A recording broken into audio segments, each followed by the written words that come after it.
இனிய வணக்கங்கள் அன்பு நண்பர்களே. மீண்டும் ஒரு புதிய நன்னாளில் உங்கள் அனைவரையும் சந்திப்பதில் பெருமகிழ்வு கொள்கின்றது சரித்திரம் படைப்போம் தளம். நமது தளத்தின் முதல் படிநிலையாக நேர்மறை சிந்தனைகளை நம்மிடையே விதைக்க வருகின்றார் அன்பு தோழர் கற்பகவள்ளி அவர்கள். அவர்களை அன்புடன் வரவேற்போம். நன்றி. அனைவருக்கும் வணக்கம். இப்பிரபஞ்ச வெளியில் நீக்கமற நிறைந்திருக்கும் பரம்பொருளே, உம்மை வணங்குகின்றோம். உந்தன் அளப்பரிய அன்பால் எங்களுக்கு கிடைத்திட்ட பெற்றோர்கள், வழிகாட்டிகள், உற்றார், உறவினர்கள், நண்பர்கள் மற்றும் ஒவ்வொரு உயிருள்ள ஆன்மாக்கள் மற்றும் உயிரற்ற பொருட்களுக்காகவும் மனம் நிறைந்த நன்றி. உந்தன் அபரிமிதமான படைப்பால் இப்பூவுலகு உந்தன் எழில் நிறைந்த இயற்கையாலும் நிறை வளங்களாலும் நீடித்த நலங்களாலும் ஆகச்சிறந்த நேர்மறை எண்ணங்களாலும் இவ்வுன்னத உலகிலும் எங்கள் உயிர் துடிப்புள்ள உள்ளங்களிலும் நீக்கமற நிறைந்துள்ளது. உந்தன் அளப்பரிய அன்பினாலும் அருளினாலும் ஆசீராலும் நாங்கள் ஒவ்வொருவரும் உயர்ந்த உன்னதமான வாழ்வியல் பயணத்தை நிறைவுடனும் நிம்மதியுடனும் அன்றாடம் மேற்கொண்டு வருகின்றோம் ஆகச்சிறந்த வழிகளில். இதனால் நாங்கள் இச்சமூகத்தின் இன்றியமையாதவர்கள் என்பதையும், சீரிய வழியில் பயணிக்கும் அளவிற்கு ஆக்கப்பூர்வமான வழிகளில் எங்களை அன்றாடம் புதுப்பித்து வருகின்றோம் உந்தன் ஒப்பற்ற வழிநடத்துதலுடன். சிறுதுளி பெருவெள்ளமாகும் என்பதைப் போல் நாங்களும் சிறுக சிறுக சாதனை துளிகளை கோர்த்து வருங்கால சரித்திரத்தை ஆக்கப்பூர்வமான முன்னெடுப்புகளால் அலங்கரிக்கும் வரம் தாரும். அனைவருக்கும் நன்றி, அனைத்திற்கும் நன்றி, ஆண்டவனுக்கும் நன்றி. நன்றிங்க அன்பு தோழர். நமது நிகழ்வின் அடுத்த படிநிலையாக நாம் ஒரு நிமிட தியானத்திற்குள் பயணிக்க இருக்கின்றோம். கண்களை மெலிதாக மூடிக்கொள்வோம், கரங்களை கோர்த்துக் கொள்வோம். இப்பிரபஞ்ச பெருவெளியில் உள்ள இறைமைக்கு மனதார நன்றி பகிர கிடைத்த மற்றும் ஒரு அற்புதமான நன்னாள் இது. இப்பொழுது நாம் உச்சரிக்க இருக்கும் ஒவ்வொரு வார்த்தைகளுடன் நன்றி உணர்வினையும் கலந்து இறைமைக்கு சமர்ப்பிப்போம் அன்பின் காணிக்கையாய். இன்றெடுத்து அன்றாடம் அமுதூட்டி அன்பாகவும் கருணையாகவும் மாறிப்போன அன்பு தாய்க்கு மனம் நிறைந்த நன்றி. ஒவ்வொரு நாளையும் ஒவ்வொரு பொழுதையும் தமது உழைப்பாலும் தியாகத்தாலும் குடும்பத்தை நிறைத்து அறிவாகவும் ஆற்றலாகவும் மாறிப்போன அன்பு தந்தைக்கு மனம் நிறைந்த நன்றி. பரிசுத்தமான இயற்கையை பரிசளித்து சென்ற நம் முன்னோர்கள் ஒவ்வொருவருக்கும் மனம் நிறைந்த நன்றி. ஒவ்வொரு கணப்பொழுதையும் கற்றல் என்னும் இனிய அனுபவங்களால் அன்றாடம் நிறைக்கும் ஆசிரிய பெருந்தகைகள் ஒவ்வொருவருக்கும் மனம் நிறைந்த நன்றி. இப்பிரபஞ்ச பூ உலகினுள் பயணித்துக் கொண்டிருக்கும் பயணிக்க இருக்கின்ற ஒவ்வொரு உயிருள்ள ஆன்மாக்களுக்கும் மனம் நிறைந்த நன்றி. உயிரற்ற பொருட்களாய் வாழ்வின் உடன் வழித்துணையாய் வாழ்வின் பாதையை என்றென்றும் நிறைக்கும் உயிரற்ற பொருட்களுக்கும் மனம் நிறைந்த நன்றி. இப்பிரபஞ்ச பூ உலகினை தமது பேரன்பாலும் பேரருளாலும் பேராசிராலும் ஆண்டு அரவணைத்து காத்து வரும் அந்த ஆண்டவனுக்கும் நன்றி. இப்பொழுது நமது சுவாசத்தின் ஓசையில் அது பயணிக்கும் பாதைகளில் நாமும் ஒரு நிமிடம் இணைந்து பயணிப்போம், நம் மூச்சின் சுவாசத்தினை சீர்மைப்படுத்தியவர்களாய்.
இப்பிரபஞ்ச பெருவெளியில் நீக்கமற நிறைந்திருக்கும் முடிவில்லா பரம்பொருளின் அன்போடும் அருளோடும் ஆசிரோடும் எங்கள் வாழ்வியல் சூழல் அன்றாடம் அர்த்தமுள்ள வகையில் சீருடனும் செம்மையுடனும் பண்பட்டு வருகின்றது.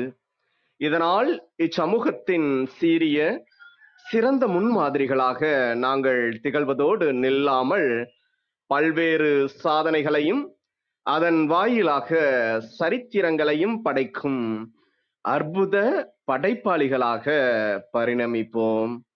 இறைமைக்கு நன்றி.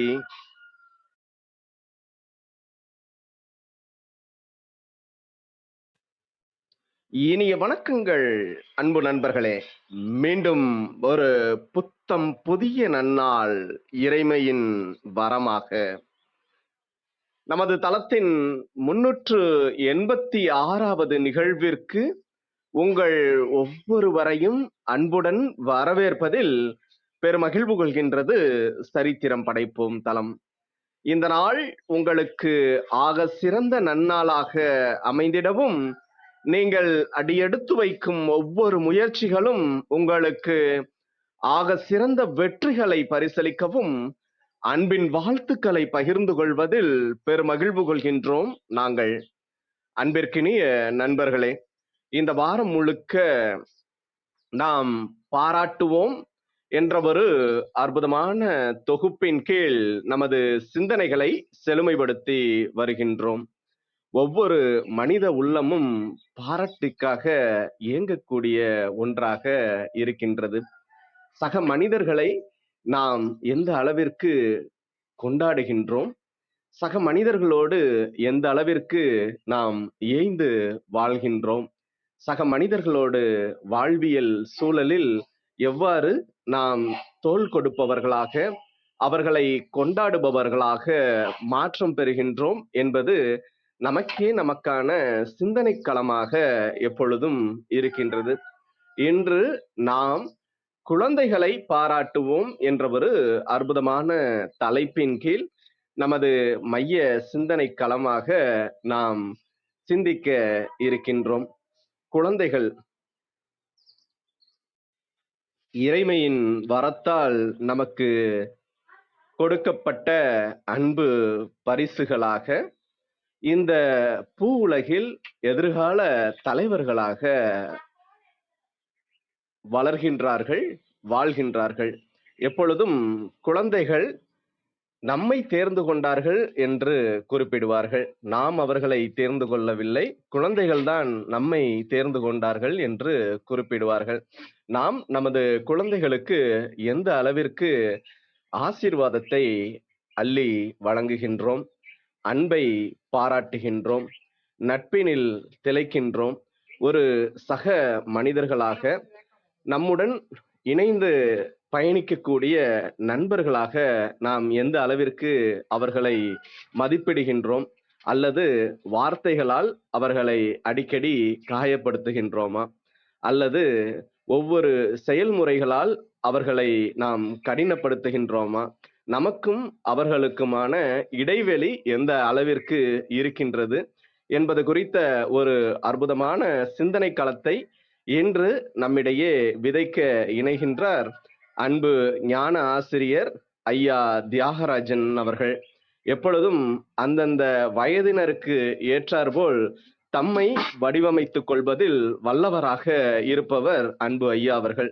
குழந்தைகளோடு பழகும்போது அந்த குழந்தை உள்ளம் கொண்டவராக அவர்களுடன் நட்பு பாராட்டுவதும், அவர்களை கொண்டாடுவதும், அவர்களுக்குரிய உயரிய மரியாதை அளிப்பதையும் தமது உன்னத பழக்கமாக வாழ்வியல் வழிகளில் கொண்டிருப்பவர். என்றுமே அவர்களுக்கு நன்னெறி கொள்கைகளையும், அது மட்டுமல்லாமல் மனதார வாழ்த்துவதையும் தமது வாழ்வியல் வழித்தடத்தில் மிக முக்கிய பங்காக எப்பொழுதும் கொண்டிருப்பவர் அன்பு ஐயா அவர்களுடைய சிறப்புரையில் அடுத்த 50 நிமிடங்கள் இணைவோம். நமது எளிய அழைப்பினை ஏற்று இன்றைய நிகழ்வின் சிறப்பு அழைப்பாளராக, சிறப்பு பேச்சாளராக நம்மிடையே இணைந்துள்ள அன்பு ஐயா ஞான ஆசிரியர் தியாகராஜன் அவர்களை சொல்லரங்க சொந்தங்களாகிய உங்கள் ஒவ்வொருவரின் சார்பிலும் சரித்திரம் படைப்போம் தளம் இந்நிகழ்விற்கு வருக வருக வருக என்று வரவேற்பதில் பெருமகிழ்வு கொள்கின்றது. வாருங்கள், அடுத்த 50 நிமிடங்கள் அன்பு ஐயா அவர்களுடைய அற்புதமான சிறப்புரையில் இணைவோம். நமது வாழ்வியல் புத்தகத்தில் புத்தம் புதிதாய் இன்று மலர்ந்துள்ள புதியதோர் பக்கத்தின் அழகியதோர் அத்தியாயத்தினை குழந்தைகளை பாராட்டுவோம் என்ற அற்புதமான தலைப்பில் செலவிடுவோம். நமது வாழ்வியல் வழிகளை செம்மைப்படுத்துவோம். நன்றி.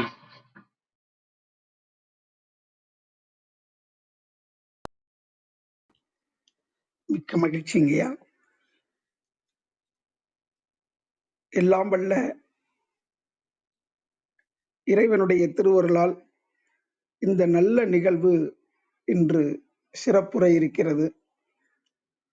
அதற்கு உதவி கொண்டிருக்கின்ற அன்பு உள்ளங்கள் அனைவருக்கும் அடியேனுடைய அன்பான பணிவான வணக்கங்கள், வாழ்த்துக்கள். இந்த உலகம் என்ற மண் மீது அனைவருமே பிறந்து விட்டோம், வாழ்ந்து கொண்டிருக்கிறோம். சிறப்பாக வாழ வேண்டும், மகிழ்ச்சியாக மனநிறைவோடு வாழ வேண்டும் என்ற கருத்திலே நாம் வாழ்கிறோம். இன்பமாக வாழ வேண்டும் என்று எண்ணி இந்த உலகத்துக்கு வந்திருக்கிறோமா? ஆனா எல்லாருடைய உள்ளத்திலும் இன்பமாக வாழ வேண்டும் என்ற கருத்து இருக்கிறது. ஆனா இன்பம் இருக்கிறதா? இதையெல்லாம் சிந்தித்து பார்க்கும்போது இன்பமாகத்தான் இருக்கிறோம். ஆனா துன்பத்திற்குரிய செயல்களை நாம் செய்து கொண்டிருப்பதனால அந்த இன்பம் என்பது நிலை பெறுவதில்லை. நாம எல்லாருமே இந்த உலகத்துக்கு வரும்போது குழந்தையாகத்தான் வந்தோம். தாயினுடைய கருவுல சிசுவாக வளர்ந்து முழுமை பெற்ற பிறகு இந்த உலகிற்கு வந்திருக்கிறோம். நமக்கு எதுவுமே தெரியாது. அந்த தெரியாதும் கூட தெரியாத ஒரு நிலையில நாம குழந்தை பருவத்துல இருந்தோம். அப்ப நம்ம அரவணைத்து பாதுகாத்து நம்மை உயர்த்திய அந்த அன்பு உள்ளங்களை ஒவ்வொரு நாளுமே நாம் நினைவு கூற வேண்டும். 3 ஆண்டுகள் நமக்கு ஏதாவது தெரியுமா? இப்ப சிந்திச்சு பார்த்து பிறந்ததுல இருந்து 3 வருஷத்துல எனக்கு இதெல்லாம் ஞாபகம் இருக்கு என்று நம்ம சொல்லவே முடியாது. அந்த மூளையினுடைய வளர்ச்சி முழுமை அடைஞ்ச பிறகு 3 வயதுக்கு பிறகுதான் நம்முடைய எண்ணங்கள், இந்த ஞாபகங்கள் இருக்கும். அதுவும் அந்த 3லிருந்து 3வது வயது, 3 வயது முடிந்து 8 வயது வரைக்கும் அங்கே எந்த பேதமுமே இருக்காது. குழந்தைகளிடத்துல எல்லாரையுமே சமமாகத்தான் பார்க்கும், எல்லாரையுமே உறவாகத்தான் பார்க்கும், எல்லார் மேலேயும் அன்பு கொள்ளும். அந்த மாதிரி அந்த குழந்தைகளுடைய மனநிலை, கற்றுக்கொள்ளக்கூடிய வேட்கை அதிகமாக இருக்கும். அதன் பிறகுதான் சிந்திக்கக்கூடிய தன்மை, நினைவு கூறக்கூடிய தன்மை, எதை செய்யணும் எதை செய்யக்கூடாது என்ற பகுத்து பார்க்கக்கூடிய தன்மை, இதெல்லாம் உருவாகுது. அந்த பருவத்துல சரியான வழிகாட்டுதல் என்பதும் வேணும். நல்ல குரு, அதாவது ஆசான் அமைய வேண்டும். ஊக்கத்தோடு படிப்பதற்கு ஊக்கப்படுத்த வேண்டும். இந்த காலகட்டங்கள்ல அம்மா, அப்பா, உறவுகள், நண்பர்கள் என்றெல்லாம் எல்லாரும் அந்த அன்பு கொண்டு ஒவ்வொரு வருடத்திலையும் அந்த இசைவோட சூழல் அமையும் போது வாழ்க்கை சிறப்பாக அமையும். எந்த குழந்தைக்குமே, எந்த குழந்தையும் நல்ல குழந்தைதான் மண்ணில் பிறக்கையிலே, அவர் நல்லவராவதும் தீயவராவதும் அன்னை வளர்ப்பினிலே, அன்னை வளர்ப்பினிலே என்று ஒரு திரைப்பட பாடலை கேட்டிருக்கிறேன். அம்மாவுடைய வளர்ப்பு மட்டுமா அதுல அடங்கி இருக்கு என்று சிந்தித்து பார்த்தா, அப்பாவுடைய அரவணைப்பு, குழந்தைகள் அது வளரும் போது அதற்கு உரிய அந்த சூழல் எல்லாம் சிறப்பாக அமைய வேண்டும். இந்த குழந்தைகள் தான் உயர்ந்த செல்வம். இந்த நாட்டோட செல்வமா இருந்தாலும் சரி, வீட்டோட செல்வமா இருந்தாலும் சரி, உயர்ந்த செல்வம் என்று எடுத்து பார்த்தோம்னா அது குழந்தைகள் தான். அப்ப அப்படிப்பட்ட அந்த குழந்தைகளை, உயர்ந்த செல்வத்தை மக்கட் செல்வம் என்று சொல்வார்கள். அந்த செல்வத்தை நம்ம எப்படி போற்றி காக்கணும், எப்படி பாராட்டி சீராட்டி நாம வளர்க்கிறோம், இதெல்லாம் புரிந்து கொள்ள வேண்டும். பாட்டிமாருக்கு தான் அந்த பேர பிள்ளைகளை அவ்வளவு அன்பு பாராட்டி வளர்ப்பார்கள். இன்னைக்கு குழந்தைகளுக்கு பாதுகாக்கிறதுக்கு ஒரு இடம் உருவாகி போச்சு. பெரியவங்களை பாதுகாக்கிறதுக்குன்னு ஒரு இடம் உருவாகி போச்சு.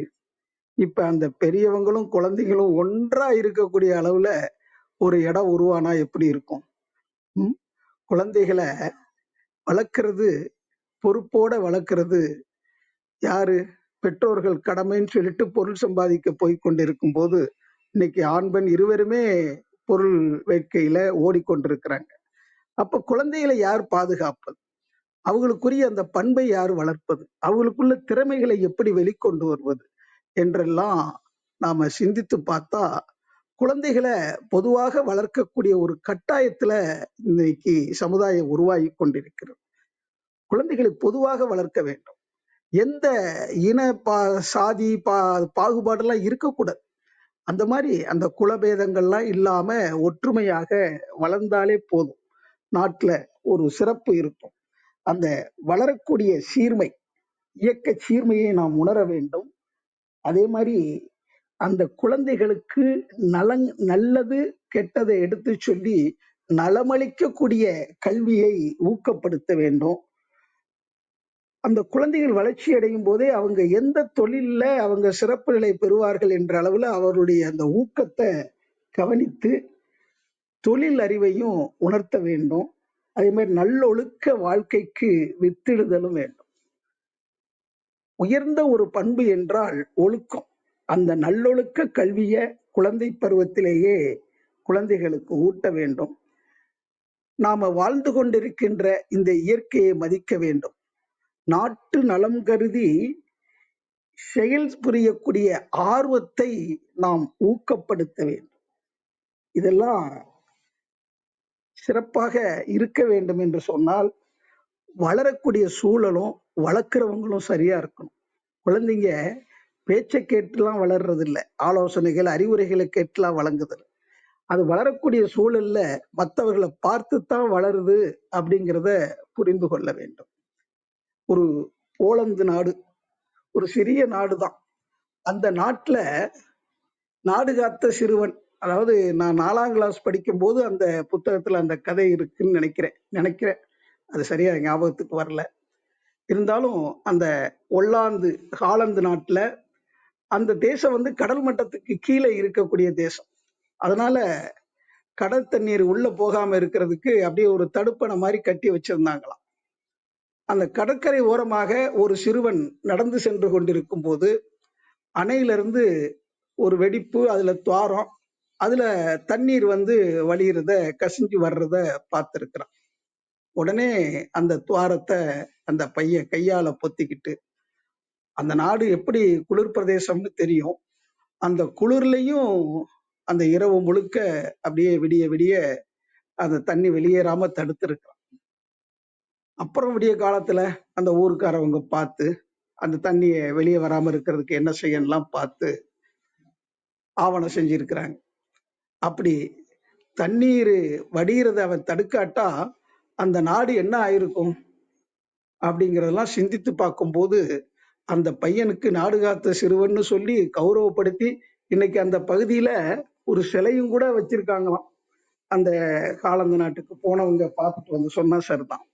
அந்த மாதிரி அந்த சமுதாய நலம் கருதி செயல் புரியக்கூடிய ஆர்வம் குழந்தைகளுக்கு வரணும்னா அதை பற்றிய சிந்தனைகளை சிறு வயதிலேயே நல்ல சிந்தனைகளை ஊக்கப்படுத்தணும். அதாவது நற்செயல்களை செய்ய முன்றனா அச்சமூட்டி ஆசை காட்டி செயல்களை செய்ய வைக்கணும்னு சொல்லுவாங்க. அதாவது பய உணர்வை ஏற்படுத்தணும் அப்படின்னு சொல்லுவாங்க. ஆக்சுவலா பய உணர்வை ஏற்படுத்த வேண்டியதில்லை. அதனுடைய உண்மைகளை எடுத்து சொன்னாலே இந்த மாதிரி தீமை வந்து விடுமோ, நமக்கு துன்பம் வந்து விடுமோ என்ற அந்த எண்ணம் இருந்தாலே அந்த குழந்தைகள் மிகச் சரியாகவே செய்வார்கள். விளைவு என்ன வரும் என்பதை சொல்லிக் கொடுக்கணுமே தவிர அதுக்காக பயப்படுத்த வேண்டிய அவசியம் இல்லை. வேப்பமர உச்சியில் நின்று பேயொன்று ஆடுதுன்னு விளையாட போகும்போது சொல்லி வைப்பாங்க, தேவையற்ற வீணர்களின் தேவையற்ற பேச்சினையின் வேடிக்கையாக நீயும் நம்பி விடாதே என்று ஒரு சினிமா பாட்டு வரும். இந்த மாதிரி அடுத்த குழந்தைகள் மனசுல நச்ச விதைக்க கூடாது, அன்பை விதைக்கணும். அந்த அன்பு பாராட்டணும். அதே மாதிரி அவங்களோட இணக்கம் காத்து நட்பு பாராட்டணும். அதே மாதிரி அவர்கள் செய்த செயல்களை நன்றி உணர்வோடு பாராட்ட வேணும். குழந்தைங்க தான்றதுக்காக விட்டுறக்கூடாது. நன்றி பாராட்டுதல் என்பது எல்லா இடத்துலயும் இருக்கணும். இயற்கைக்கும் நன்றி சொல்லணும், உறவுகளுக்கும் நன்றி சொல்லணும், அதே மாதிரி குழந்தைகளுக்கிட்ட கூட நன்றி பாராட்ட வேண்டும், அன்பு பாராட்ட வேண்டும், நட்பு பாராட்ட வேண்டும், அவர்களுடைய உயர்வை மேன்மைகளை பாராட்ட வேண்டும். அந்த உறவு முறையை மதித்து அந்த உறவையும் போற்ற வேண்டும், பாராட்டவும் வேண்டும். எல்லா இடத்துலயும் அந்த பாராட்டு பாராட்டு பாராட்டுனா என்ன? நம்முடைய அறிவு தான் அந்த உயர்வு தாழ்வை மேன்மையை மதித்து பாராட்டுது. பாருனா உலகம். இந்த உலகத்துல இருக்கக்கூடிய நடக்கக்கூடிய செயல்களை எல்லாம் நல்லா உற்று கவனித்து பார்த்தோம் என்றால் ஒரு 4 பரிமாணத்துல தான் நாம எல்லாத்தையுமே உணர முடியும். காலம், தூரம், வேகம், பருமன் என்ற அளவுல அந்த 4 பரிமாணம், 4 டைமென்ஷன்ஸ் என்று சொல்வார்கள். இந்த தன்மையில தான் உலக இயக்க நடக்குது. உயிரினங்களும் தோன்றி வளருது. ஆனா அந்த தோன்றி வளரும் போது அறிவு இயக்கம் என்ற அளவுல அந்த அறிவினுடைய சிறப்பு நிலை நமக்குள்ள இருக்கு. அந்த 6வது அறிவினுடைய சிறப்பை உணரும் போதுதான் இந்த இயற்கையையும் மதிக்கிறோம். இயற்கையில உருவான அந்த ஜீவராசிகள், அந்த பயிறு வகைகள், இன்னும் மரம், செடி, கொடி, உயிரினங்கள் எல்லாத்தையுமே நம்ம பார்க்கிறோம், மதிப்பு கொடுக்கிறோம். அப்ப இயற்கையையும் போற்றி வணங்குகிறோம். அந்த போற்றுதல் என்று சொல்லும்போது மதிப்பு தெரியும் போதுதான் அதனுடைய தன்மை நமக்கு உயர்வாக தோன்றும். போற்றி வருவோம். அதனுடைய உயர்வை மதித்து அதனுடைய ஏற்றத்தையும் மதித்து வாழ்வோம். அந்த மதிப்பு என்பது உணர வேண்டும். எல்லாத்தோட மதிப்பு நம்ம உணரணும். இன்னைக்கு காற்று இல்லைன்னா நாம உயிர் வாழ முடியுமா? சூரியன் என்ற ஒன்று உலகத்துல இல்லைன்னா உலகத்துல ஏதாவது உயிரினங்கள் தலைக்குமா? நீர் இல்லைன்னா வாழ்க்கை எப்படி இருக்கும்? வறண்டு போய் நிலங்கள்லாம் எப்படி இருக்கும்? மழைப்பொழிவு இல்லைன்னா எப்படி இருக்கும்? இதெல்லாம் சிந்தித்து பார்த்தோம்னா இயற்கை அன்னை தந்த அந்த வளங்கள், அதெல்லாம் இயற்கையினுடைய தன்மைகளை எல்லாம் குழந்தைகளுக்கு இயற்கை காட்சிகளை காட்டி வளர்க்க வேண்டும். குறிப்பாக நல்லொழுக்கம் என்பது ரொம்ப ரொம்ப முக்கியம்.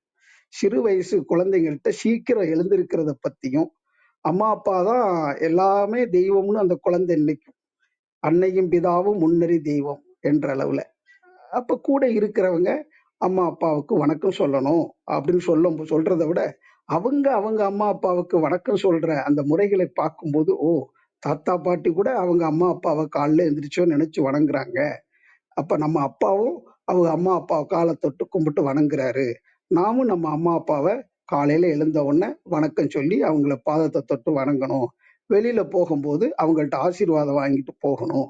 இப்படிங்கிறதெல்லாம் அந்த குடும்பம் என்ற ஒரு தன்மையில இயல்பாக வர வேண்டும். அப்படி இருக்கும்போது ஆசீர்வதிக்கப்பட்ட அந்த குழந்தைகள் தான் அந்த ஒருத்தருக்கு ஒருத்தர் அந்த ஒத்து வாழக்கூடிய தகைமை, அதாவது நட்புணர்வு என்பது அப்பதான் இயல்பாகும்.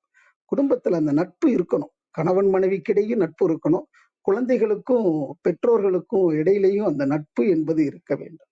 அந்த நட்பு என்பது எப்படி இருக்கும்னா அன்பு தான் எல்லாத்துக்கும் இணைத்து வைக்கக்கூடிய ஒரு தன்மை. அப்ப அன்பு பாராட்டும் போது, நட்பு பாராட்டும் போது அந்த சூழலே நமக்கு இனிமையாக அமையும்.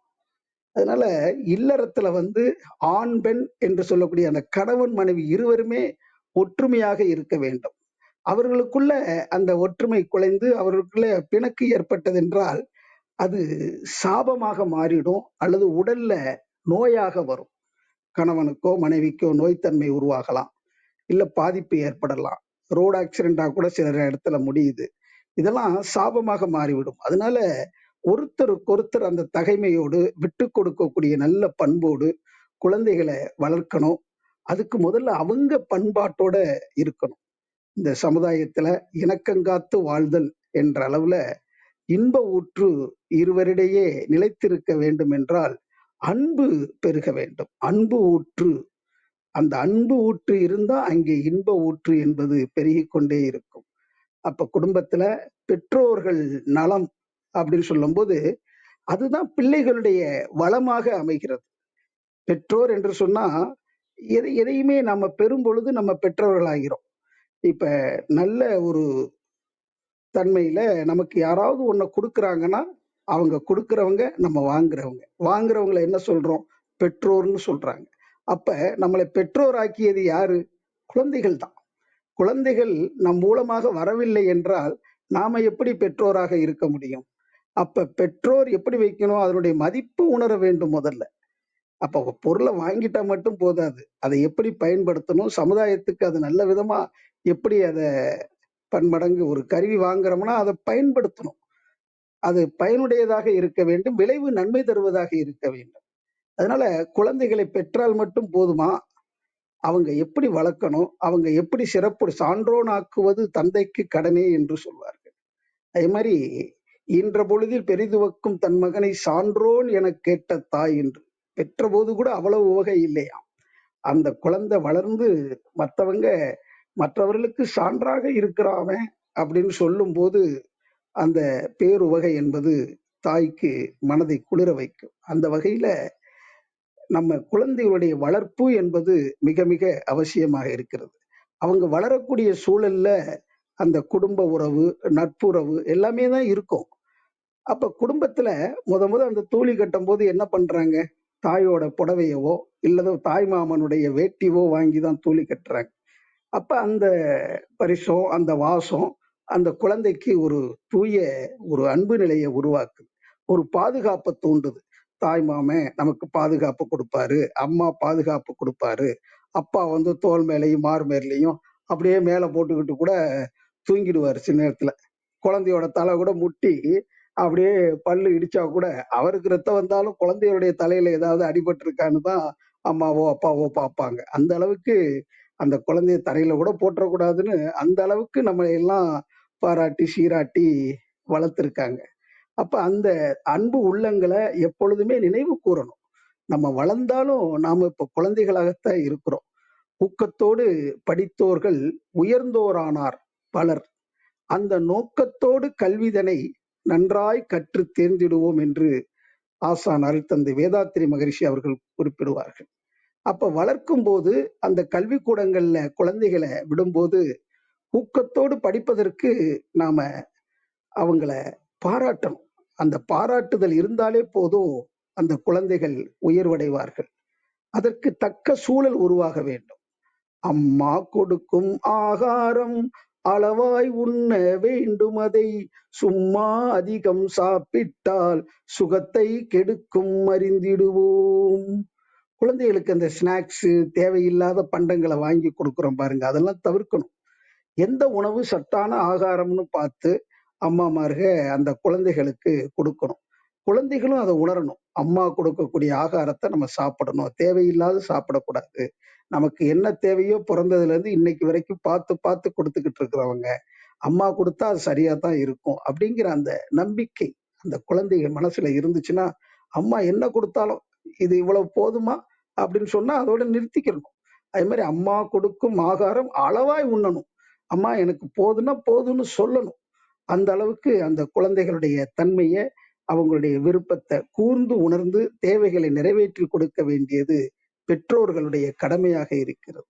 அப்ப பெற்றோர் கடமை அப்படின்னு பார்க்கும்போது பெற்றோருடைய நலம் எப்படி இருக்குன்னா, பெற்றோருடைய வளம் தான் குழந்தைகளுடைய நலமாக பின்னாடி வரும். அவங்க எந்த அளவுக்கு அன்போட பண்போட இருக்கிறாங்களோ அந்த அளவுக்கு குழந்தைகளும் நலமாக சிறப்பாக வளர்வார்கள்.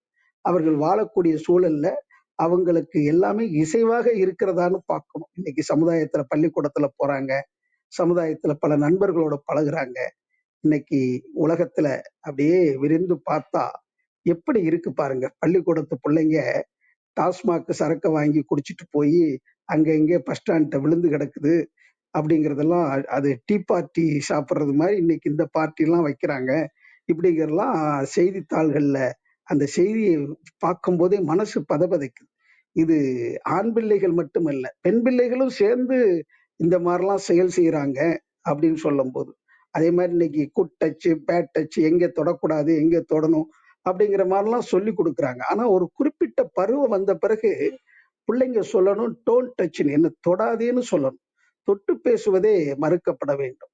அது ஒரு வயது வந்த குழந்தைகளை யாருமே தொடக்கூடாது. பெற்றவர்கள் கூட அந்த ஒரு குறிப்பிட்ட தன்மையில தான் அந்த ஸ்பரிச உணர்வை கொடுக்கணுமே தவிர, மற்றபடி அந்த தொட்டு பேசுதல் என்பது தவிர்க்கப்பட வேண்டும் வயது வந்த பிறகு. ஆனா இன்னைக்கு எப்படி இருக்கு கலாச்சாரம் என்று சிந்தித்து பார்க்கணும். அதனால பிள்ளைகள் மனநிலை பாதிக்கப்படுது. சினிமா படங்களை பார்த்து இன்னைக்கு எப்படி வேணாலும் இருக்கலாம் அப்படிங்கிற அளவுல கலாச்சார சீர்கேடும் வருகிறது. இதுல பாதிக்கப்படுவது பெண் குழந்தைகள் மட்டுமல்ல, ஆண் குழந்தைகள் கூட பாதிக்கப்படத்தான் செய்யறாங்க. மனோரீதியாக பாதிப்புக்கு ஆளாகிறாங்க. ஆரம்ப கட்டத்துல ஆண் பெண் ஒன்றாக வளரக்கூடிய காலகட்டம். 8 வயது வரைக்கும் அந்த இனபேதம் என்பதே இருக்காது. நட்புறவோட தான் பழகுவாங்க. எல்லாமே சிறப்பாக இருக்கும். ஆனா அந்த பருவ வயது வந்த பிறகு சில மாற்றங்கள் ஏற்படும் போது அவங்களுக்குள்ள ஒரு கூச்சம், ஒரு பயம், வெட்கம் எல்லாமே வரும். ஆனா அதெல்லாம் இயல்பு என்பதை பெரியவங்க தக்க வழிகாட்டுதல் மூலம் வழி நடத்தணும். எதை செய்யணும், எதை செய்யக்கூடாது, எப்படி பழகணும் என்றெல்லாம் சொல்லி கொடுக்கணும். நான் சிறு வயதுல இருக்கும்போது என்னுடைய குடும்பத்துல பார்த்திருக்கிறேன். வயது வந்த பெண்கள் பள்ளிக்கூடம் போயிட்டு வந்துட்டான்னு வீட்டுல தான் இருப்பாங்க. யார் வாசல்ல வந்தாலும் வீட்டை விட்டு வெளியில வர மாட்டாங்க. உள்ளுக்குள்ள இருந்தே பதில் சொல்லுவாங்க. தண்ணி வேணும்னு கேட்டா கூட அப்படி கொண்டு வந்து வச்சுட்டு வீட்டுக்குள்ள போயிடுவாங்க. அந்த மாதிரிலாம் இருந்தது. அது அவசியம் இல்ல. வீட்டுக்குள்ளே பெண்ணை பூட்டி வைப்போம் என்ற விந்தை மனிதர் தலை குவிந்தார் போல்.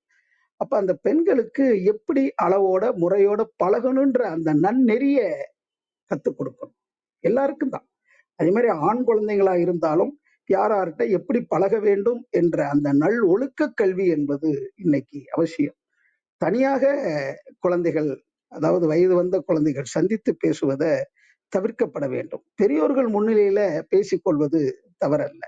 விளையாடுவது, வைப்பது அதெல்லாம் தவறல்ல. தனிப்பட்ட முறையில சந்தித்து பேசுவது, வைப்பது. ஒருவேளை அவங்க திருமண வயது வந்த பிறகு இன்னார திருமணம் செய்து கொள்ளலாம் என்று சொல்லும் போது, பொதுவா அந்த பார்க்கு, பீச் இந்த மாதிரி இடங்கள்ல பொதுமக்கள் வந்து போற இடத்துல ஒரு உட்கார்ந்து அவங்க மனம் விட்டு பேசி, நீ எனக்கு பொருத்தமானவன் தானா அல்லது பொருத்தமானவ தானா என்ற அளவுல அவங்க வாழ்க்கைக்கு திட்டமிட்டு பொருந்தி வந்தா திருமணம் செய்து கொள்ளலாம். இல்லைன்னா விட்டுறலாம். அந்த அளவுல அது ஒரு சிறப்பு தான். ஆனா இன்னைக்கு காலம் எப்படி இருக்குது என்று பார்க்கும்போது பொருளை மையப்படுத்தி அல்லது உடலை மையப்படுத்தி தான் இன்னைக்கு உலகம் ஓடிக்கொண்டிருக்குது. திரைப்படங்களும் இன்னைக்கு சமுதாய அவலங்களும் நடக்கிறதுக்கு காரணமே இந்த மாதிரி ஒரு வேட்கை தான். அதெல்லாம் ஒரு பண்பாடான ஒரு கல்வி குழந்தைகளுக்கு கிடைக்கும் போது, அந்த ஒழுக்க கல்வி கிடைக்கும் போது இந்த மாதிரி சீர்கேடெல்லாம் வராது. இந்த சமுதாயத்துல இன்னைக்கு இருக்கக்கூடிய திரைப்படங்கள் அத்தனையுமே இந்த மாதிரி செயல்களை தான் அதிகப்படுத்தி காட்டுது. எங்கோ ஒன்று நடக்குது, ஆனா அது நம்மளை சுத்தி தான் நடக்குது அப்படிங்கிறத அந்த குழந்தைகள் உணர்றாங்க. உணர்ந்து அதிலிருந்து தவிர்த்து கொள்வதற்கு உண்டான அந்த கல்வியை நாம போதிக்கணும். யாரிடம் எப்படி நடந்து கொள்ள வேண்டும் என்ற கருத்துல. இன்னும் சொல்ல போனா ஒரு பாதுகாப்பை நாமளே கொடுக்கணும். குழந்தைகளை பக்குவமா ஒரு இடத்துல கொண்டு விட்டு வந்துட்டோம்னா அவங்க இத்தனை மணி நேரம் முறையா பார்த்துக்கிருவாங்க. பார்த்து கொண்ட பிறகு அவங்கள நாம கூட்டிட்டு வரணும். அதே மாதிரி பள்ளிக்கூடத்துக்கு கொண்டு விடுறது, கூட்டிட்டு வர்றது, அது தனிப்பட்ட முறையில நம்ம ஒரு கவனம் இருக்கணும். ஒரு ஆட்டோ டிரைவர் கூட்டு போறாங்கன்னா கூட அங்கே ஒரு பாதுகாப்பு உணர்வு இருக்குதா, அல்லது வேன்ல கூட்டு போறாங்கன்னா அங்கே ஒரு பாதுகாப்பு உணர்வு இருக்குதா, அந்த குழந்தைகளுடைய மனநிலையில ஏதாவது மாற்றங்கள் இருக்குதா எப்படிங்கிறதெல்லாம் நம்ம கண்காணிக்கணும். அந்த குழந்தைகளுடைய தன்மையை முகக்குறிப்பை வைத்தே அவங்களுக்கு என்ன நடந்திருக்கு அப்படிங்கிறத யூகிக்கக்கூடிய தன்மை பெற்றோர்களுக்கு வேண்டும். ஏன்னா நாமளும் அந்த பருவத்தை கடந்து வந்தவங்க தானே. அதனால ஒவ்வொரு நாளுமே குழந்தைகளோடு பள்ளி விட்டு வந்த பிறகு அந்த குழந்தைகள் நம்மகிட்ட ஓடி சொல்லும். காது கொடுத்து கேட்கணும். அன்றாட நடக்கக்கூடிய அந்த நிகழ்வுகளை நாம கேட்கும் போதே நன்மை தீமை எல்லாத்தையுமே நாம உணர முடியும். அதுக்கு வழிகாட்ட முடியும். அதனால குழந்தைகள்கிட்ட பேசுவது என்பது மிக மிக முக்கியமானது. அவங்களுடைய திறமைகளை வெளிப்படுத்துவது, பாராட்டுவது. முக்கியமா அன்பு பாராட்டும் போது எல்லாமே, எல்லா பாராட்டும் இயல்பாகவே வந்துவிடும். அதுக்கு அடிப்படை அன்பு பாராட்டல் தான். அதே மாதிரி உறவு அப்படின்னு சொல்லும் போது என்ன உறவோ, மாமா, சித்தப்பா, பெரியப்பா, அக்கா, தம்பி அப்படின்னு சொல்லிட்டு அந்த உறவு முறையில அந்த உறவை போற்றி வரும்போது, அதற்குரிய மதிப்பு கொடுத்து வளரும் போது அந்த குழந்தைகள் சிறப்பாக இருக்கும். முறை சொல்லி கூப்பிட பழகணும். டேய் வாடா அப்படிலாம் இன்னைக்கு கூப்பிடாம, என்ன முறை அப்படிங்கிற அளவுல அந்த முறை சொல்லி சித்தப்பா, பெரியப்பா, அக்கா, தம்பி அப்படிங்கிற அந்த உறவு முறை சொல்லி கூப்பிடும் போதும் அதற்குரிய அந்த பக்குவம் மனநிலையில உருவாகும். இன்னைக்கு உறவை சொல்லி கூப்பிடுறதே ரொம்ப குறைவாக இருக்கிறது. பெற்ற பிள்ளைய கூட மகனே, மகளே என்று அழைக்கும் போது அவங்களுக்கும் ஒரு சந்தோஷம் தான் இருக்கும். அது மாதிரி அவங்க மட்டும் அப்பா அம்மான்னு கூப்பிடணும்னு விரும்புறோம். நாமளும் மகனே மகளே மருமகனே மருமகளே இப்படிலாம் கூப்பிடும்போது எவ்வளவு ஒரு ஆனந்தம் இருக்கும். பேராண்டி எப்படா இருக்க அப்படின்னு கேட்கும்போது பேசும்போதே எப்படி இருக்கு. அது மாதிரி நம்ம ஒரு சந்தோஷமா இந்த உறவு முறை அந்த பாராட்டுதல் என்று சொல்லும்போது சீராட்டுதல் என்பதும், அதாவது அவங்க வாழ்க்கையில எல்லா செல்வங்களும் அவங்களுக்கு கிடைக்கணும். அவங்களுக்கு போதிய வளங்கள் கிடைக்கணும். அவங்க பருவ வயது வந்து தக்க, அதாவது பருவம் வந்து சம்பாதிக்கிற காலம் வரைக்கும் அவங்கள நம்ம பராமரிக்கணும். அவங்களுடைய தேவைகளை நிறைவேற்றி கொடுக்கக்கூடிய அளவுல நாமளும் ஒரு உழைப்பால ஈட்டிய அந்த செல்வத்தை முறையாக பயன்படுத்தணும். அந்த பொருளை ஈட்டுதல் எப்படி அப்படின்னா, ஒரு முறையோட ஈட்டணும் அப்படிங்கிறதையும் சொல்லிக் கொடுக்கணும். அந்த வளரக்கூடிய காலத்துல உடல் வலிமையாக இருக்க வேண்டும் என்று சொன்னால், விளையாட்டுல குழந்தைகளை பழக்கணும். அதே மாதிரி பல கலைகள்லையும் பழக்கும்போது, அதுல ஈடுபடும்போது மனம் தேவையற்ற சிந்தனைகள், திரைப்படங்கள் பார்ப்பது, தேவையில்லாதவங்க கூட பழகுவது, இது போன்றதெல்லாம் குறையும். அப்ப அந்த கலைகள், விளையாட்டு இதுல எல்லாம் ஈடுபடும்போது அந்த குழந்தைகள் தன்னுடைய உடல்நலத்தையும் பாதுகாத்துக் கொள்ளும், மனவளமும் பெருகும். இன்னைக்கு இந்த குழந்தைய பார்த்தா எப்ப பார்த்தாலும் அவங்க அம்மா அப்பாவோட சண்டை போட்டுக்கிட்டே இருக்கா, சீறிக்கிட்டே இருக்கிறான், கோவப்பட்டுக்கிட்டே இருக்கிறான், எல்லாத்தையும் எடுத்து எறிகிறான். இப்படிங்கெல்லாம் நிறைய பெற்றோர்களுடைய குறையாக இருக்குது. ஆனா அதெல்லாம் ஒரு கண்டிப்பு அப்படிங்கிறது மாதிரி இல்லாம, அந்த நட்பு பாராட்டல், அன்பு பாராட்டல் என்ற அளவுல அவங்க குழந்தைகளுடைய அந்த விருப்பத்தை உணர்ந்து, தேவைகளை உணர்ந்து அந்த வளரக்கூடிய தன்மை, 6 அடி வளரக்கூடிய அந்த ஆற்றல் வந்து அந்த ஒரு 1 1/2 அடி, 2 அடி, 3 அடிக்குள்ள இருக்குது. அப்ப குழந்தைகள்லாம் தவழ்ந்து வரும்போது பார்த்தா, அப்படியே எல்லாருக்கும் தூக்கி கொஞ்சணும் போல இருக்கும். ஆனா கொஞ்சலாம் அந்த குழந்தைகளோட. ஆனா வன்புணர்ச்சி என்பது இருக்கக்கூடாது. இன்னைக்கு நிறைய இடங்கள்ல அந்த தன்மையில தான் குழந்தைகள் பாதிக்கப்படுறாங்க. மனநிலையிலையும் சரி, உடல்நிலையிலையும் பாதிப்பு வந்துருது. கரு உருவாகிய பிறகே ஒரு 3 மாசம் 4 மாசம் ஆன பிறகே தாடி வளர்க்க ஆரம்பிச்சிருவாங்க. ஏன்னா அந்த நேரத்துல ஒரு புணர்ச்சி வைத்துக் கொண்டால் அது கருவுல இருக்கக்கூடிய சிசுவை பாதிக்கும். இன்னைக்கு முக அமைப்பு மாறுறது, சில அங்கஹீனங்கள் ஏற்படுறது, 5 விரலுக்கு பதிலா 6 விரல் இருக்கிறது, இல்ல விரல்கள் வந்து குட்டையா நெட்டையா வர்றது, உடம்புல ஏதாவது நெளிவு இருக்கிறது, தலை கோணலா இருக்கிறது, கால்ல கை, அதாவது எந்த காலகட்டத்துல அந்த உடல் வளர்ச்சி இருக்கும்போது எந்த காலகட்டத்துல அவங்க புணர்ச்சி செய்யறாங்களோ அதுக்கு தக்கவாறு அந்த உடல்ல வளர்ச்சி நிலை பாதிக்கப்படும். அதனாலதான் அந்த 3 4வது மாசத்துக்கு பிறகு தாடி வச்சுட்டு இருக்கிறது. வாழ்த்தலாம், அந்த மாதிரிலாம் சில பண்போட இருக்கலாம். ஆனா அந்த எந்த நேரத்துல எப்படி இருக்கணும், குழந்தைகள் வளர்ப்புங்கிறது அந்த கருவுல வளரும் போதே பெற்றோர்களுக்கு பொறுப்போட இருக்கணும். இதையெல்லாம் புரிந்து கொள்ள வேண்டும். வெளியில வந்த பிறகும் அந்த உடல் வளர்ச்சிக்கு தக்கவாறு அவருடைய ஆற்றல்களை பெருக்கிக் கொள்ள வேண்டும் என்றால் முதல்ல உடல் தகுதி அடையணும். உடல் வலிமையாக இருந்தா தான் அவங்க சிந்திக்கக்கூடிய தன்மை, தொழில் திறமை, ஞாபக சக்தி, நல்ல குணங்கள் இதெல்லாம் வரணும் அப்படின்னு சொன்னா விளையாட்டுல தான் பழக்கணும். அந்த விளையாட்டு அப்படின்னு பார்த்தோம்னா ஏறுறது, குதிக்கிறது, வளையிறது, அப்புறம் தண்ணிக்குள்ள விழுந்தா நீந்துறது, ஓடுறது, எதையாவது எடுத்து எறிகிறது, அஹ் பளு அதிகமானதெல்லாம் தூக்குறது, தாண்டுறது, இப்படிங்கிற அளவுல அந்த விளையாட்டுன்னு பார்த்தா அந்த 8 வகைக்குள்ளதான் அடங்கும். அதாவது ஏறல், குதித்தல், வளைதல், நீந்துதல், ஓடல், எறிதல், பளு தூக்கல், தாண்டல். இந்த திறமைகளை எல்லாம் வெளிப்படுத்தணும்னா அதுக்கு பல்வேறு விளையாட்டு முறைகள் வந்திருக்கு. ஏதாவது அந்த குழந்தைகள் விரும்புற விளையாட்டுல பழக்கும் போது அத பல கோணத்துல இந்த உடல் கருவிகள்லாம் இயக்கி பழகும் போது அவங்களுடைய ஆற்றல் மலர்ச்சி அடையும். ஒவ்வொரு காலகட்டத்திலையும் அவங்களுடைய அந்த ஆற்றல் வெளிப்படும் போது, மிக சிறப்பாக வெளிப்படும் போது, பாராட்டுதல் என்பது ரொம்ப ரொம்ப அவசியம். ஊக்கப்படுத்திக்கிட்டே இருக்கணும். ஆக்கத்துறையில ஊக்கத்தை கொடுத்து கொண்டே இருக்கணும். ஆமா இதெல்லாம் செஞ்சா உனக்கு சிறப்பு என்ற அளவுல ஆக்கத்துறையில் ஊக்கத்தோடு உழைத்து அந்த உயர்வை பெறுவதற்கு உண்டான தன்மைகளை நாம குழந்தைகளுக்கு ஊட்ட வேண்டும் என்று சொல்வதை விட, அந்த தன்மைகளை நாம சொல்லிட்டு இருந்தாவே போதும். இந்த கலை சிறப்பு என்று சொல்லும்போது அந்த கலையை அந்த குழந்தைங்க கத்துக்கும். விளையாட்டா எல்லாத்தையுமே சொல்லி கொடுத்துடலாம். ஸ்போர்ட்டிவான்னு சொல்லுவாங்க இல்லையா, அது போல. அதே மாதிரி சக மாணவர்கள்ட்ட எப்படி பழக வேண்டும் என்ற அந்த அன்பு நெறியவும் போதிக்கணும். எல்லாருக்குமே உள்ளம் என்பது இருக்கிறது, உடல் என்பது இருக்கிறது. ஒருத்தருக்கு ஒருத்தர் அந்த நலமளிக்கக்கூடிய வகையில தான் பழக்கம் என்பது இருக்கணும். குழந்தைகளுக்கு எப்பவுமே இயல்பா தான் இருப்பாங்க. அந்த இயல்பு நிலை மாறாம ஏதாவது சின்ன சின்ன நட்புல ஏதாவது விரிசல் ஏற்படுறது மாதிரி இருந்ததென்றால், நாம அந்த குழந்தைகள்ட்ட பேசணும். பேசும்போது என்ன ஆச்சு? உனக்கும் அவனுக்கும் என்ன பிரச்சனை? என்ற அளவுல அந்த நட்புல விரிசல் இல்லாம பார்க்கணும். குழந்தை பருவத்திலேயே அந்த நட்பு பாதிப்பு ஏற்பட்டதுன்னா, பெரியவங்களான பிறகும் அந்த உறவுல பாதிப்பு என்பது வரும். அது என்ன காரணங்கிறத கண்டுபிடிச்சு அதை சரிப்படுத்தக்கூடிய பக்குவம் வேணும். அதனால பெற்றோர்களுக்கு கடமை என்பது ரொம்ப முக்கியமாக இருக்கு.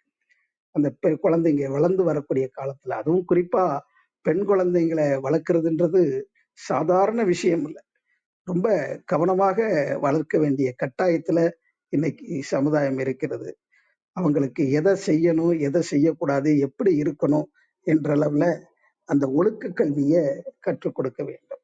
அறம் செய்ய விரும்பு, ஆறுவது சினம், இயல்வது கரவேல், ஈவது விளக்கேல், உடையது விளம்பேல், ஊக்கமது கைவிடல். இந்த மாதிரி ஆத்திச்சூடியில உள்ள விஷயங்கள் அத்தனையும் குழந்தைகளுக்கு மட்டுமல்ல, எல்லாருக்குமே பொருந்தும்.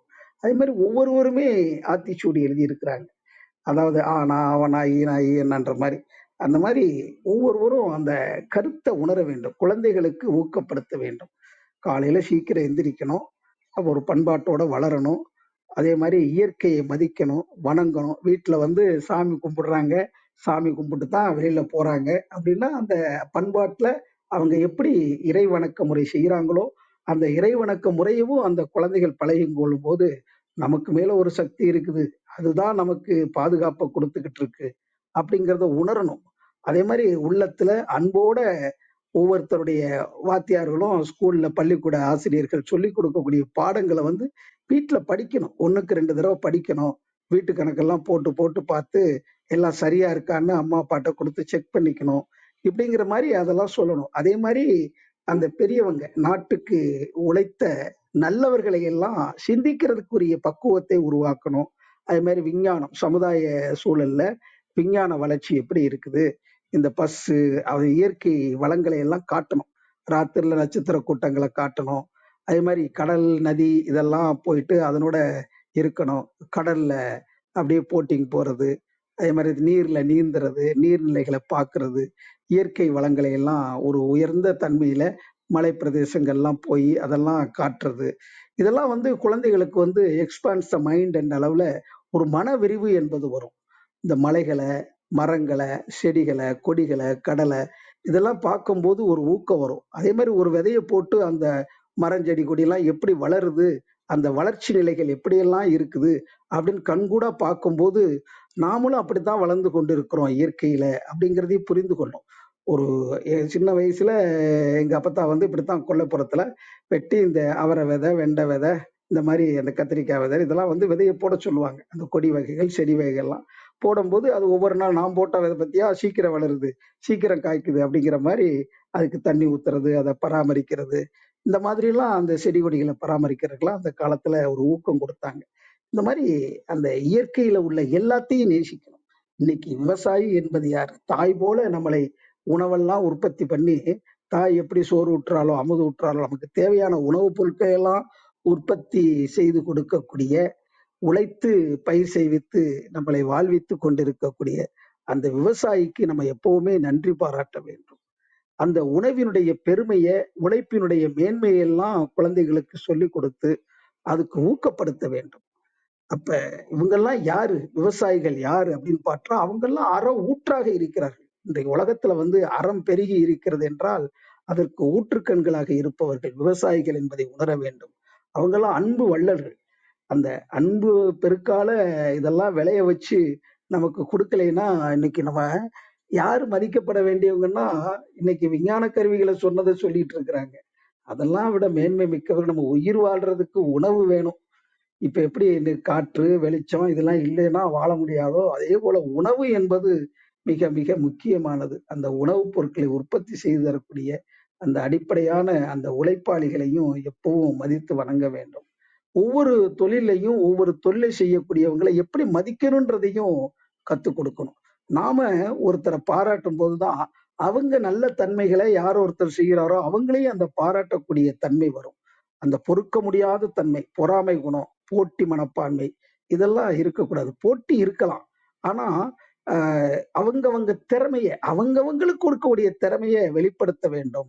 இப்ப என்னால ஒரு 100 மீட்டர ஒரு 1 1/2 நிமிஷத்துல ஓட முடியுது. இன்னொருத்தரால 2 நிமிஷம் ஓடலாம். இன்னொருத்தர் 3 நிமிஷம் ஓடலாம். நான் 1 1/2 நிமிஷத்துல ஓடணும் அப்படின்னு நினைச்சு செயல்படுவது கொஞ்சம் கொஞ்சமா பயிற்சியால, முயற்சியால அந்த விடா முயற்சியும், பயிற்சியும் வெற்றிய குடுக்கும். அதுக்காக கொஞ்சம் கொஞ்சமா தான் அந்த உயர்வு வருங்கிறதையும் சொல்லணும். அதுக்காக இவன போல இருக்கணும், அவன போல இருக்கணும் அப்படின்னு இப்ப பரீட்சை வந்துருச்சு, ஒழுங்கா படிடா, தேர்வு அடையலைன்னா பாத்துக்க அப்படின்னு மிரட்டினவுடனே குழந்தைங்க வீட்டை விட்டே ஓடி போயிருதுங்க சில குழந்தைங்க. சில குழந்தைங்க தேவையில்லாத முடிவுக்கெல்லாம் வந்துருதுங்க. அதனால அன்ப குடுக்கணும். அதோட அரவணைச்சு ஆதரவோட உனக்கு என்ன தேவை? என்ன குறைனாலும் சொல்லு. முடிஞ்சதை செய்ப்பா. உன் தகுதி என்னன்றது எங்களுக்கு தெரியும். உங்களுக்கு நாங்க எப்பவும் உறுதுணையா இருப்போம். அப்படின்னு சொல்லிட்டு இன்னும் ஊக்கத்தோட படி. உயர்ந்த தன்மையில நீ உயரணும். அந்த நோக்கம் மட்டும் உன் மனசுல இருக்கணும். அப்படிங்கிற அளவுல அந்த அரவணைப்பு அன்போட, பண்போட பெற்றவர்களுக்கும், குழந்தைகளுக்கும் உண்டான அந்த அன்பு நிலை தான் பெ பெரியவங்கள உயர்த்தும். அது நம்ம கண்டிப்பா இருக்கணும் குழந்தைங்கள்ட்ட. அடிச்சு வளர்க்காத புள்ளையும், ஒடிச்சு வளர்க்காத செடிக்கு விருத்திக்கு வராது. அப்படின்ட்டு ஒருத்தர் பார்த்தா ஒரு குழந்தைய அடி அடின்னு அடிக்கிறாரு.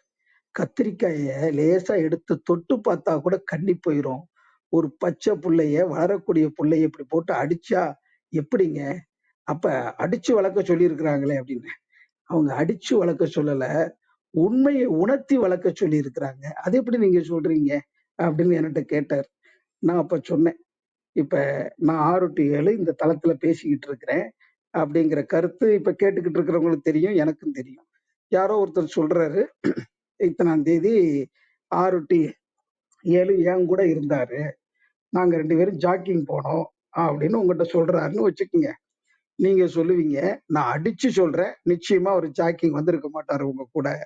ஏன்னா, அவர் அந்த நேரத்துல இந்த தளத்துல பேசிக்கிட்டு இருந்தாரு அப்படின்னு சொல்றோம் இல்லையா? அடிச்சு சொல்றோம் அப்படின்னு சொன்னோம்னா, அவர் பேச்சுக்கு அந்த அதாவது அழுத்தமா சொல்றது. அப்போ உண்மை நமக்கு தெரிஞ்சிச்சுன்னா, அங்கே நம்ம அந்த வார்த்தைய சொல்றோம். அப்ப அடிச்சு வளர்க்காத புள்ளைன்னா, அந்த உண்மை உணர்வ அவங்க மனசுல படிகிறது மாரி. அடிச்சுவடு என்று எல்லாத்துக்குமே ஒரு அடி இருக்குது. அந்த அடி இல்லாம எடுத்து வைக்கக்கூடிய ஒவ்வொரு அடிய தான் ஒரு உயர்வுக்கு நம்மள கூட்டிட்டு போகும். அதனால அடி உதவுவது போல அண்ணன் தம்பி கூட உதவ மாட்டான்னு சொல்லுவாங்க. எந்த அடி என்று பார்த்தா இறைவனுடைய திருவடி என்று சொல்வார்கள். அந்த மாதிரி நமக்குள்ள அந்த இறைவன் இருக்கிறான். தெய்வம் நமக்கு துணை பாப்பா, ஒரு தீங்கு வர மாட்டாது பாப்பா என்று சொல்லிக் கொடுப்பாரு பாரதி. பாதகம் செய்பவரை கண்டால் நீ பயங்கொள்ளலாகாது பாப்பா, மோதி மிதித்து விடு பாப்பா, அவர் முகத்தில் உமிழ்ந்து விடு பாப்பா, ஓடி விளையாடு பாப்பா, நீ ஓய்ந்து விடலாகாது பாப்பா, கூடி விளையாடு பாப்பா, ஒரு குழந்தையை வையாதே பாப்பா, ஓடி விளையாடு கூடி விளையாடு என்ற அளவுல எப்படி விளையாடணும், ஒற்றுமையை வளர்க்குறாங்க பாருங்க. அந்த உடல் நலத்தையும் பாதுகாக்கணும். ஒற்றுமை என்ற அந்த பண்பு வளரணும். அதுக்கு நட்பு என்பது அன்பு எவ்வளவு முக்கியம் என்பதையும் அற்புதமாக இந்த பாப்பா பாடல்ல அன்பு பாரதி எடுத்துரைத்திருப்பார். இந்த மாதிரி கவிதைகளை எல்லாம், ஆற்றல்களை எல்லாம், அந்த உண்மைகளை எல்லாம் குழந்தைகளுக்கு பாடல் வாயிலாகவும், கருத்துக்கள் வாயிலாகவும் எடுத்து சொல்ல வேண்டியது பெற்றோர்களுடைய கடமை, ஆசிரியர்களுடைய கடமை, சமுதாயத்துல இருக்கக்கூடிய நல்ல நண்பர்களுடைய கடமை, பொறுப்பு. இப்படி அறிஞர் பெருமக்களாக ஒவ்வொருவரும் உயர்ந்து கொண்டிருக்கும் போது அறிஞர்கள் அறியாதவர்களுக்கு அந்த உண்மை நிலையை உணர்த்த வேண்டும். அந்த வகையில நாம் எப்பொழுதும் ஒரு சிறப்பு நிலை அடைய வேண்டும் என்று சொன்னால் உண்மையை உணர வேண்டும். நல்லதை சொல்லணும். தைரியமா எடுத்து சொல்லணும். இது சரியில்லை, இது சரி என்ற அளவுல, அல்லதை தவிர்ப்பதற்கும் நாம அதற்குரிய ஊக்கத்தை கொடுக்க வேண்டும். விடாமுயற்சியும் பயிற்சியும் தான் வாழ்க்கையில வெற்றியை கொடுக்கும் என்ற அளவுல அவங்க எந்த துறையில ஈடுபட்டாலும் அதற்குரிய அந்த ஊக்கத்தை கொடுக்க வேண்டும் என்பதை புரிந்து கொள்ள வேண்டும்.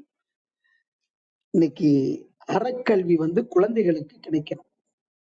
அன்பு பாராட்டுறது, நட்பு பாராட்டுறது, அவருடைய உயர்வை மேன்மைகளை எல்லாம் பாராட்டுதல் என்பது இருக்கணும். வளரக்கூடிய பயிருக்கு பாராட்டு எப்படி தண்ணீர் அவசியமோ அதே மாதிரிதான் குழந்தைகள் பாராட்டாலையும் அவங்க மதிப்பை நாம உணர்த்துறதுனாலையும் அவர்கள் உயர்வடைவார்கள் என்பதை புரிந்து கொள்ள வேண்டும். அந்த அடிச்சு வளர்க்காத பிள்ளையும் என்று சொல்லும்போது உண்மை உணர்வை ஊட்டி வளர்க்காத பிள்ளைன்னு எடுத்துக்கணும். அதே மாதிரி ஒடிச்சு வளர்க்காத செடி அப்படின்னு சொன்னா அந்த பதியம் போடுறதுக்கு ஒடிச்சு ஒடிச்சு வைக்கும்போது அப்படியே விருத்தி அடையும். சில செடிகள் கொடிகள்லாம் ஒடிச்சு வைப்பாங்க. அது அப்படியே டெவலப் ஆகிட்டே இருக்கும். பறந்து விரிந்து அது பலன் கொடுக்கக்கூடிய வகையில வரும். அதே மாதிரி அதிகமா ஒரு பக்கம் வளர்ந்துகிட்டே போச்சுன்னா கிளைகள் விடாது என்பதற்காக அதெல்லாம் வெட்டி விடுவாங்க. அப்ப வெட்டி விடும் போதுதான் மேல போகாம பக்கவாட்டுல கிளைகள்லாம் உருவாகும். அந்த அளவுல அந்த பயிர் பராமரிப்புல இருக்கிறவங்க எந்த செடிய, எந்த கொடிய அல்லது எந்த மரத்தை எப்படி வளர்க்கணும் அப்படிங்கிற அந்த பக்குவம் தெரியும். அதே மாதிரி குழந்தைகளையும் எப்படி வளர்க்கணும் அப்படிங்கிற அந்த பண்பாட்டுக்காகத்தான் சில பழமொழிகளை எல்லாம் நமக்கு கொடுத்திருக்கிறாங்க. அதே மாதிரி வயிற்றுல வளரும்போது குழந்தைகள் வளர விடணும். அதுக்குரிய பாதுகாப்பு என்பது வேண்டும். குழந்தைகள் வயிற்றுல இருக்கக்கூடிய அந்த காலகட்டத்துல தாயினுடைய சிந்தனை எப்படி இருக்கிறதோ, சூழல் எப்படி இருக்கிறதோ, அதுதான் முதல் பதிவாக அந்த குழந்தைகளுக்கு பதிகிறது. தாயினுடைய வயிற்றுல நாம இருக்கும்போது தாயாருடைய சிந்தனை அந்த தெய்வீக உணர்வுல இருந்துச்சுன்னா அந்த குழந்தைகள் வந்த பிறகும் வெளிவந்த பிறகும் அந்த தெய்வீக சிந்தனைகளால இருப்பாங்க. அதே மாதிரி இதெல்லாம் சாதிக்கணும், நாம சாதிக்க நினைச்சோம் அப்படின்னு அவங்க ஒரு எண்ணத்துல அதை பத்தி சிந்தனை இருந்தாங்கன்னா அந்த சாதனை உணர்வு வரும். அந்த காலகட்டத்துல அந்த தீட்டு காலகட்டத்துல அவங்களுடைய நிலை ஓய்வா இருக்கணும். எந்த செயலும் செய்யக்கூடாது. அந்த நேரத்துல அப்படியே கண்கள்ல மை தீட்டுறது வைக்கிறது இதெல்லாம் பார்த்தா கண்கள் பெரிதாக இருக்கும்பாங்க. அது மாதிரி தலையை அழுத்தி வாருனா அந்த பிறக்கக்கூடிய குழந்தைகளுக்கு சீக்கிரம் வழுக்க விழுந்துரும் அப்படிம்பாங்க.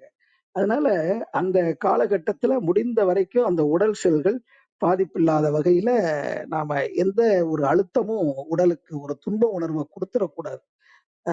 குழந்தைகள் சிறப்பா வரணும் அப்படின்னு சொன்னா பெற்றோர்களுடைய கடன், குறிப்பாக அந்த தாயினுடைய தன்மையும் மனநிலையும் நல்லா இருக்கணும். தாயாருடைய மனநிலையை சந்தோஷமா வச்சுக்கணும். அப்படின்னாலதான் ஊரார் பிள்ளைய ஊட்டி வளர்த்தா ஓம் புள்ள தானா வளரும்பா அப்படிங்கிற அந்த பழமொழி எல்லாம் சொன்னது. ஊராரா இருந்தாலும் உற்ற மனைவியா வந்த பிறகு நம்ம குடும்பத்துல ஒருத்தர் தான் இருந்தாலும் ஒரு பழமொழிக்கு அப்படி சொல்லி வச்சாங்க. உன் புள்ள நல்லா வளர்னா உன் புள்ள வளர்னா மனைவிக்கு அந்த போதுமான அளவு பாதுகாப்பு இதெல்லாம் கொடுக்கணும். இப்படி எல்லாம் சிலர் இந்த கருத்து சொல்லுவாங்க. ஒவ்வொருத்தரும் ஒவ்வொரு விதமா பல கோணங்கள்ல பார்த்து இன்னைக்கு எல்லாருடைய நோக்கமும் என்ன? சிறப்பா இருக்கணும், குழந்தைகள் நல்லா வளரணும், பாதுகாப்போட சிறப்பா இருக்கணும், வருங்காலத்துல நல்ல தன்மையில சமுதாயத்துக்கு பயனுடையவங்களாக அவங்க அமையணும் அப்படிங்கிறது தான். இப்போ ஒரு திருடனை கொள்ளைக்காரனை வளர்த்து விட்டோம் அப்படிங்கிற அந்த பேச்சு வந்துடக்கூடாது. ஒரு பண்பாளனை, ஒரு சமுதாய சீர்திருத்தவாதிய, பலருக்கும் உதவக்கூடிய தொண்டுள்ளம் படைச்சவனை அவங்க உருவாக்கி வளர்த்துருக்காங்க. அப்படிங்கிற அளவுல அவங்கவங்க வாழ்க்கையை அவங்கவங்க சிறப்பா வாழ்ந்தா போதும். யாரும் யாருடைய சுதந்திரத்திலேயே தலையீடு இல்லாம பார்த்து கொண்டால் போதும். அடுத்தவங்களுடைய உழைப்பை சுரண்டி வாழ்றது, அடுத்தவங்களுடைய பிரச்சனைகள்ல ஈடுபடுறது, மன வேதனைப்படுற மாதிரி பேசுறது, அதே மாதிரி அடுத்தவங்களை துன்புறுத்துறது, இந்த மாதிரி செயல்களை தவிர்த்து கொண்டாலே போதும். குழந்தைகள் அந்த சீர்றது, சினங்கொள்றது இதெல்லாம் குழந்தைகளுக்கு இருந்தாலும் அத நம்மகிட்ட இருந்து தான் அது வருது. சில குழந்தைகள் பார்த்தா பெத்தவங்களை போட்டு அடிக்கும், பிராண்டும். ஏன்னு கேட்டா அவங்க கணவன் மனைவிக்குள்ள அடிக்கடி அந்த குழந்தைகளுக்கு முன்னாடி சண்டை போட்டுக்கிறதா இருக்கட்டும், கத்தி பேசுறதா இருக்கட்டும். அப்ப அந்த குழந்தைகளுடைய மனசுல அந்த பாதிப்பு என்ன ஆகும்னா வளரும் போது இந்த மாதிரி அவங்க வார்த்தைகளால சொல்ல முடியலைங்கும் போது செயலால அந்த பிராண்டுறது, அடிக்கிறது, இந்த மாதிரி செயல்கள்லாம் வரும். அடிக்கடி பஞ்சாயத்தையும் கூட்டிட்டு வந்துருவாங்க. வெளியில போற இடத்துலயும் கடிச்சு வச்சுட்டு வந்துருவாங்க, பிராண்டி வச்சுட்டு வந்துருவாங்க. பின்னாடியே என் பிள்ளைய கடிச்சு வச்சுட்டான் அப்படின்னு சொல்லிட்டு வரும். இந்த மாதிரி சிக்கல்லாம் வருது அப்படின்னு சொன்னாவே குடும்பத்துல ஒரு அமைதி இல்லாம ஒருத்தருக்கு ஒருத்தர் ஒரு சத்தம் போட்டு பேசிக்கிட்டு இருக்கிறாங்க. குழந்தைகள் மனசு பாதிக்கப்படுதுன்னு தெரிஞ்சுக்கிட்டு அதெல்லாம் தவிர்த்து கொள்வதற்கு உண்டான சூழலை உருவாக்க வேண்டும். அந்த வகையில நாம எப்பொழுதுமே ஒரு சிறப்பாக வாழ வேண்டும், மகிழ்ச்சியாக வாழ வேண்டும் என்று சொன்னால் இந்த இயல்புடைய மூவர்னு சொல்லுவாங்க. அம்மா அப்பாவுக்கு மதிப்பு கொடுக்கணும். அதோட கட்டி வந்த அந்த மனைவிக்கும் அவங்களுடைய திறமைய மதிப்பை உணர்ந்து நமக்கு ஈடு கொடுத்து வாழ்றவங்க. நம்ம உயர்வுலையும் தாழ்வுலையும் நமக்கு உயர்வு கொள்றவங்க 2 பேர் தான். ஒருத்தர் ஆசிரியர் அல்லது ஆசான்னு எடுத்துக்கலாம். 2வது மனைவி. இவங்க 2 பேர் தான் எல்லா வகையிலும் நமக்கு ஈடு கொடுத்து இருக்கிறவங்க. அது ஒரு உரிய மதிப்பை கொடுக்க வேண்டும். அப்ப பண்பாட்டோட ஒரு குழந்தை வளரணும்னா தாத்தா பாட்டியினுடைய அரவணைப்புல அவங்களுடைய அனுபவத்துல வளரும் போதும் அதே மாதிரி அம்மா அப்பாவுடைய அந்த அன்பும் பாராட்டும் கிடைக்கும் போதுதான் அந்த குழந்தைகள் உயர்வடைவார்கள். அதனால பாராட்டுவோம், சீராட்டுவோம், மக்களை மகிழ்விப்போம். மகிழ்விக்கும் போது அவர்களும் மகிழ்ந்து மற்றவர்களை மகிழ்விக்கக்கூடிய ஒரு சிறப்பு நிலை அடைவார்கள். இந்த சமுதாய அவலங்களை எல்லாம் மேக்சிமம் பார்க்க விடக்கூடாது. இன்னைக்கு திரைப்படங்கள், இந்த டிவி சேனல் எல்லாம் எங்க திருப்பினாலும் பல்வேறு ஒருத்தரை ஒருத்தர் அந்த குறை சொல்வது, கோள் சொல்வது போல பாதிப்பை ஏற்படுத்தக்கூடிய அளவுல தான் இன்னைக்கு செய்திகள் எல்லாம் வந்து கொண்டிருக்கிறது. அதனால அந்த குறைவுடைய நெஞ்சை இருந்துச்சுனாவே போதும், அது பாதிப்பை ஏற்படுத்தணும். அதனால குறை காணும் பழக்கத்தை விட்டுவிட்டு நல்ல குணங்களையே பாராட்டக்கூடிய பண்பு என்பது இயல்பாக வர வேண்டும். அதனால எப்ப குறை காண்றோம்னா அங்க பிரச்சனை வரத்தான் செய்யும். நிறைவே காணும் மனம் வேண்டும், இறைவா அதை நீ தர வேண்டும்னு ஒரு கவிஞர் ஒரு பாடல் எழுதியிருப்பார். நிறைவே காணும் மனம் வேண்டுமா. அப்ப என்ன அர்த்தம்? குறை காணும் பழக்கத்தை விட்டுறணும். நல்ல குணங்களை நாம என்ன பண்ணணும்? பாராட்டணும். இந்த பண்பு நமக்கு வந்துட்டாவே போதும். அதனால குழந்தைகளிடத்துல ஏதாவது ஒரு குறை சொன்னாங்கன்னா அவன்கிட்ட நிறைவே இல்லையான்னு சொன்னோம்னா அந்த நண்பருடைய அந்த நிறைவை சொல்ல ஆரம்பிக்கும். அவன் தாமா எனக்கு உதவி பண்ணான், எனக்கு சப்போர்ட்டா இருக்காமா அப்படின்னு சொல்லிட்டு எனக்கு உறுதுணையா இருக்கிறான் அப்படின்னு சொல்லும் போது ஒருத்தட்ட கிடைக்கக்கூடிய அந்த நன்மைகளை ஒரு நன்மையை நினைச்சு பார்த்தா கூட அவங்க செய்யக்கூடிய சின்ன சின்ன தவறுகள்லாம் இங்க காணாம போயிடும். ஆனா எவ்வளவோ நன்மைகள் நமக்கு செஞ்சிருப்பாங்க, ஒரு சிறு தவறு நடந்திருக்கும், அதை எடுத்துக்கிட்டு மொத்த நட்பையே உறவையே கெடுத்துக் கொள்வார்கள். அந்த மாதிரிதான் இன்னைக்கு உலகத்துல நிறைய நடந்துகிட்டு இருக்கு. அதனால குற்றம் பார்க்கில் சுற்றம் இல்லை என்ற அந்த கருத்தும் இன்னைக்கு இருக்குது. அதனால குற்றம் பார்க்காம சுற்றத்தை அரவணைத்து போகணும். செல்வர்க்கழகு செழுங்கிளை தாங்குதல். ஒரு செல்வம் கிடைக்குதுனாவே சுத்தி இருக்கிறவங்க எல்லாரும் நல்லா இருக்கணும் என்ற ஒரு கருத்து தான். இப்ப நம்ம சேர்த்து வைக்கிற செல்வம் பிள்ளைகளுக்கு தான் சொல்லிட்டு அடிப்படை தேவைகளை கூட நிறைவேற்றி கொடுக்காம இருந்தா எப்படி அந்த குடும்பம் சிறப்படையும்? அதனால தேவைகளை உணர்ந்து தேவைகளை கொடுத்து வாழ்க்கையில எல்லா நிலைகளிலும் எல்லாரும் சிறப்பாக வாழ வேண்டும் என்ற கருத்துல குடும்பம் என்ற அந்த ஒரு இந்த சமுதாயத்துல இருக்கக்கூடிய ஒரு அமைப்பு, அந்த குடும்பத்துல ஒருத்தருக்கு ஒருத்தர் இணக்கம் காத்து வாழ வேண்டும். பிணக்கு என்பதே இருக்கக்கூடாது. ஒருத்தருக்கு ஒருத்தர் அந்த விட்டு கொடுக்கக்கூடிய தன்மையிலையும் தியாக உணர்வுலையும் சகிப்பு தன்மையிலையும் தான் குடும்பம் சிறப்படையும். அதே மாதிரி பிணக்கு என்பது வராத அளவுக்கும் பார்த்து கொள்ள வேண்டும். இணக்கம் காத்தல் ரொம்ப ரொம்ப அவசியம். அதுக்கு அடுத்தவங்களை கேலி பேசுறது, குறைகளை பத்தியே சொல்லிக்கிட்டு இருக்கிறது, அது இல்லாம பாராட்டக்கூடிய அந்த தன்மை வந்துருச்சுன்னா அவர்கள் சிறப்பு நிலை அடைவார்கள். அதே மாதிரி அவருடைய உயர்வை எடுத்து சொல்லி உங்களாலையும் முடியும் அப்படிங்கிற அளவுக்கு அந்த ஊக்கம் கொடுக்க வேண்டும். அதாவது கமெண்ட் பண்ணிட்டே இருக்கக்கூடாது. அதே மாதிரி இப்படி செய்ய அப்படி செய்ய நான் வழி நடத்துறேன்ற பேர்ல அவங்க செய்ய முயல்வாங்க. அந்த முயற்சிக்கு தடை ஏற்படுத்தவே நாமளே செஞ்சுட்டு வந்து நிக்கிறோம். அப்போ ஒரு கருத்தை சொல்லிட்டோம், இந்த மாதிரி செய்யணும்னு சொல்லிட்டோம்னா தலையீடு பண்ணக்கூடாது, அவங்களே செய்யணும். அதனால அந்த கமாண்ட் என்பது இருக்கக்கூடாது. அதே மாதிரி செஞ்சு முடிச்ச பிறகு கேலி பேசக்கூடாது.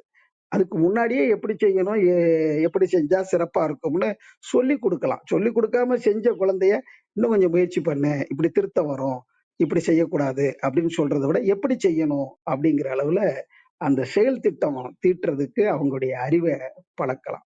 அதே மாதிரி எதை எதிர்பார்க்கணுமோ அதைத்தான் எதிர்பார்க்கணும். 5ஆம் வகுப்பு படிக்கிற பிள்ளைகிட்ட போய் 10ஆம் வகுப்பு கணக்க போட சொன்னா முடியுமா? அந்த மாதிரி யாரால எது முடியுமோ இவரால இது முடியும் அப்படின்னு சொன்னா அந்த பொறுப்பை ஒப்படைச்சோம்னா அவங்க முடிப்பாங்க. அந்த மாதிரி சிலரிடம் எதிர்பார்ப்பது, அந்த எதிர்பார்ப்புனாலையும் நமக்கு ஏமாற்றம் என்பது வந்துடும். அதனால குடும்பத்துல அமைதி, மகிழ்ச்சி, அன்பு இதெல்லாம் தலைக்கணும் அப்படின்னு சொன்னா ஆண் பெண் ஆகி இருக்கக்கூடிய கணவன் மனைவி உறவுல நட்பு என்பது சிறப்படைய வேண்டும். பெற்றோர்கள் வளமான பெற்றோர்கள் இருந்தா குழந்தைகள் நலம் என்பது சிறப்படையும். குழந்தைகள் சிறப்பாக வளர வேண்டும் என்றால் குழந்தைகளை ஊக்கப்படுத்த வேண்டும், அவர்களை ஆக்கத்துறையில் அறிவை பழக்க வேண்டும், அதற்குரிய செயல் திட்டங்களை தீட்ட வேண்டும். அவங்க செயல்முறையில வெற்றி அடையும் போது அவங்கள பாராட்டணும். அதே மாதிரி உடல்நலம் காக்கிறதுக்கு சீராட்டணும் என்று கூறி இந்த நல்லதொரு வாய்ப்பை அடியனுக்கு வழங்கிய இந்த தளத்திற்கும் செவிமடித்த அத்தனை அன்பு உள்ளங்களுக்கும் என்னுடைய பணிவான அன்பான வணக்கங்கள், வாழ்த்துக்கள். நன்றி, நன்றி, நன்றி. நன்றிங்க அன்பையா. மிகவும் சிறப்பான ஒரு அற்புதமான உரை. எவ்வாறு ஒரு இணக்கமான ஒரு வாழ்க்கையை நம்மால் தகவமைத்துக் கொள்ள முடியும். குழந்தைகள் எந்த அளவிற்கு கொண்டாடப்பட வேண்டியவர்கள், அவர்களுடைய வாழ்வியல் பயணத்தில் அவர்களுக்கான முக்கியத்துவம் நாம் எந்த அளவுக்கு அளிக்கின்றோம், பொறுப்புகளை அவர்கள் வசம் எந்த அளவிற்கு கொடுத்து அவர்களை அந்த இயற்கையை பேணி பாதுகாக்க, செடிகள் வளர்ப்பதிலிருந்து விளையாடுவதிலிருந்து ஒவ்வொரு விடயத்தையும் மிகவும் சிறப்பான வகையில் தெளிவுபடுத்தி கூறினீர்கள். நிச்சயமாக குழந்தைகள் நாம் குழந்தை பருவமாக வாழ்ந்த காலகட்டங்களில் எந்த அளவிற்கு ஒரு இயற்கையோடு இயைந்த ஒரு வாழ்வாக அந்த வாழ்க்கை அமைந்திருந்தது. இன்று அவர்களுக்கு எந்த அளவிற்கு நவீனத்துவம் என்ற பெயரில் சுமைகளை விதைத்துக் கொண்டிருக்கின்றோம், எந்த அளவிற்கு அந்நியப்பட்டு போகின்றோம், மனதளவில் நெருக்கமாக இருக்கின்றோமா என்ற நிறைய சிந்தனைகளை இன்றைய அதிகாலை நிகழ்வில் வெகு சிறப்பாக அற்புதமாக பாடல்களுடன் எடுத்து முன்வைத்தீர்கள். ஒவ்வொரு பெற்றோரும் கருத்தில் கொள்ள வேண்டிய ஒரு விடயம், ஒவ்வொருவரும் தங்களோட குழந்தைகளோடு எந்த அளவில் பயணம் இருக்கின்றது, அவர்களுடைய வாழ்வியல் பயணத்தில் நாம் அவர்களுக்கான சுதந்திரத்தை, அதே நேரத்தில் வழிகாட்டுதலை, அதே அளவில் அவர்களுக்கான பொறுப்புணர்வை எந்த அளவிற்கு நாம் விதைத்து வருகின்றோம் என்பதை குறித்த ஒரு தெளிவான சிந்தனையை இன்று விதைத்தீர்கள். அழகிய தருணங்களுக்காகவும் அற்புதமான சிறப்புரைக்காகவும் சொல்லரங்க சொந்தங்களாகிய அன்பு நண்பர்கள் ஒவ்வொருவருடனும் இணைந்து சரித்திரம் படைப்போம் தளம் தங்களுக்கு மனம் நிறைந்த நன்றிகளையும் வாழ்த்துக்களையும் பாராட்டுகளையும் பகிர்ந்து கொள்வதில் பெரும் மகிழ்வு கொள்கின்றது. அன்பிற்கினிய நண்பர்களே, நாம் அனைவரும் இணைந்திருப்பது சரித்திரம் படைப்போம் தளம். ஒவ்வொரு வாரமும் ஒவ்வொரு தொகுப்பு, ஒவ்வொரு நாளும் ஒவ்வொரு தலைப்பு, வார இறுதியில் சிறப்பு விருந்தினரின் அழைப்பு, ஞாயிறு தோறும் நமக்கான விடுப்பு என்ற அடிப்படையில் நமது தளம் இயங்கி வருகின்றது. அவ்வரிசையில் இந்த வாரம் முழுக்க பாராட்டுவோம் என்ற ஒரு அற்புதமான தொகுப்பின் கீழ் நமது சிந்தனைகளை செழுமைப்படுத்தி வருகின்றோம். நாளை நமது தளத்தில் ஆரோக்கியம் அத்தியாவசியம் என்ற தொடர் நிகழ்வின் மற்றும் ஒரு அழகிய பாகத்தினை நம்மோடு பகிர்ந்து கொள்ள இருக்கின்றார் தாய்நாடு சமுதாய கல்லூரியின் நிறுவனர் அன்பு சகோதரி மஞ்சு பார்கவி அவர்கள். நாளைய நிகழ்வில் ஒவ்வொருவரும் முழுமையாக பங்கேற்கவும், மருந்தில்லா மருத்துவம் குறித்த புரிதலை இன்னும் வளர்த்து கொள்ளவும் அன்புடன் அழைக்கின்றோம். இப்பொழுது நிகழ்வின் நெறியாளுமையை தொடரவும் முதன்மை கருத்தினை வழங்கிடவும் அன்பு தோழர் கற்பகவல்லி அவர்களை அன்புடன் அழைக்கின்றோம். நன்றி. நன்றிங்க தோழர். அனைவருக்கும் வணக்கம். தியாகராஜன் ஐயாவுக்கு நன்றி. குழந்தைகள் பாராட்டுவோம் அப்படிங்கிற ஒரு தலைப்புல மிக அழகான ஒரு சிறப்புரை கொடுத்த ஐயாவிற்கு நன்றி. குழந்தைகளை நம்ம ஏன் பாராட்டணும் அப்படிங்கிறத பத்தி நிறைய கருத்துக்கள் பகிர்ந்துக்கிட்டாங்க. குழந்தைகளை எப்படி வளர்க்க வேண்டும் அப்படிங்கிறதும் சரி, நம்மளா பார்த்துதான் குழந்தைங்க வளர்றாங்க, அதனால நம்முடைய பழக்க வழக்கங்கள் எப்படி இருக்கணும் இதெல்லாம் பற்றி நிறைய பகிர்ந்துக்கிட்டாங்க. குழந்தைகளுக்கு சின்ன வயசுல இருந்தே எந்த ஒரு பாகுபாடும் இல்லாம, ஒரு இன பாகுபாடு அந்த மாதிரி எந்த பாகுபாடும் இல்லாமல் ஒரு இயல்பான வாழ்க்கை வாழ்றதுக்கு நம்ம கத்துக் கொடுக்கணும். ஒரு போலந்து நாட்டு சிறுவனை பத்தி சொன்னாங்க. அந்த ஒரு அணையில தண்ணி லீக் ஆன போது போய் கை வச்சு அந்த மக்களை காப்பாத்துறது, அவனுக்கு ஒரு அந்த மாதிரியான சிறுவர்களுக்கு அந்த நமக்கு பழக்கத்துலதான் இருக்கு. குழந்தைகளுக்கு எதை கத்துக் கொடுக்குறோமோ, இப்படி மக்களை காப்பாற்றும் அளவுக்கு அந்த பொறுப்பை கத்துக் கொடுத்தோம்னா அந்த பொறுப்பு அப்படிங்கிறது வரும். அதுக்கு பயம், தொடர்ந்து பயத்தை விதைக்காமல் நன்றியுணர்வு, அன்பு இதையெல்லாம் நம்ம விதைக்கும் போது அது குழந்தைகள் கிட்ட வளரும். நம்ம பெற்றோர்கள் என்ன செய்யறோமோ அதை தான் குழந்தைகள் செய்வாங்க. நம்ம சீக்கிரம் குழந்தைங்க எந்திரிக்கணும் அப்படின்னு நினைச்சோம்னா நம்ம முதல்ல காலையில எழணும். நம்ம பெற்றோர்களாக நம்ம குழந்தைகள் மதிக்க வேண்டும் என்றால் நம்ம பெற்றோர்களை நம்ம மதிக்கணும் அப்படிங்கிறதும், பெற்றோர்கள் எல்லாருமே வளமா நலமா இருக்கும்போது தான் குழந்தைகளும் அப்படி வளமாக நலமாக இருப்பாங்க அப்படிங்கிறதையும் சொன்னாரு. ஒரு குழந்தை பிறந்த உடனேயுமே ஒரு அம்மாவோட சேலையோ இல்ல தாய்மாமனோட வேட்டியோ இப்படிதான் கட்டுறாங்க தொட்டிலாக. ஏன்னா அந்த குணங்கள் அப்படியே குழந்தைக்கு வரும் அப்படிங்கிறதுனால நம்மளோட குணங்களை சரியாக வச்சுக்கணும், நம்மளுடைய பழக்க வழக்கங்களை சரியாக வச்சுக்கணும் அப்படிங்கிறதையும் சொன்னாங்க. 8 வயது வரைக்கும் குழந்தைகள் எந்த வித இனபேதம், பையன் பொண்ணு இப்படிலாம் நினைச்சோம் எந்த ஒரு இதுவுமே இல்லாமல் தான் வளருவாங்க. 3 வயதுக்கு மேலதான் நமக்கான ஞாபகங்களும் இருக்கும். அப்படி ஒரு ஒரு வயது வந்த பிறகு நம்ம ஒரு டோன்ட் டச், இப்பெல்லாம் note good touch bad touch காட்டிலும் குழந்தைகள் நம்ம யாருமே பெற்றோர்களாக இருப்பினும் தொட்டு பேசாமல் பழகிக்கிறது நல்லது அப்படிங்கிறதையும் சொன்னாங்க. உறவை சொல்லி அழைக்கணும். ஒரு அம்மா, அப்பா, மாமா, அத்தை, சித்தி, சித்தப்பா இப்படி தொடர்ந்து நம்ம பழகுற நட்புகளாக இருந்தாலும் நம்ம உறவை சொல்லி அழைக்கும் போது அது குழந்தைகளுக்கு இன்னும் நல்ல ஒரு ஊக்கத்தை கொடுக்கும். அது நம்ம குழந்தைகளுக்கு ஆக்கத்தோடு ஊக்கத்தையும் கொடுத்து கொண்டே இருக்க வேண்டும். அதற்கு ஆத்தி சூடி இதெல்லாம் நம்ம குழந்தைங்களுக்கு சொல்லிக் கொடுக்கணும். ஒவ்வொரு வரியும் சொல்லிக் கொடுத்து அதையும் அதை பற்றி அவங்களோட விரிவா எடுத்து சொல்லணும். தொடர்ந்து தினமும் என்ன செய்யறோம், நம்ம என்ன செய்யறோங்கிறத பகிர்ந்துக்கணும். அவங்க என்ன செய்யறாங்க அப்படிங்கிறத நம்ம கேட்டுக்கணும். அதுக்கப்புறமாக நம்ம மன விரிவு அப்படிங்கிறது ரொம்ப முக்கியம் குழந்தைகளுக்கு.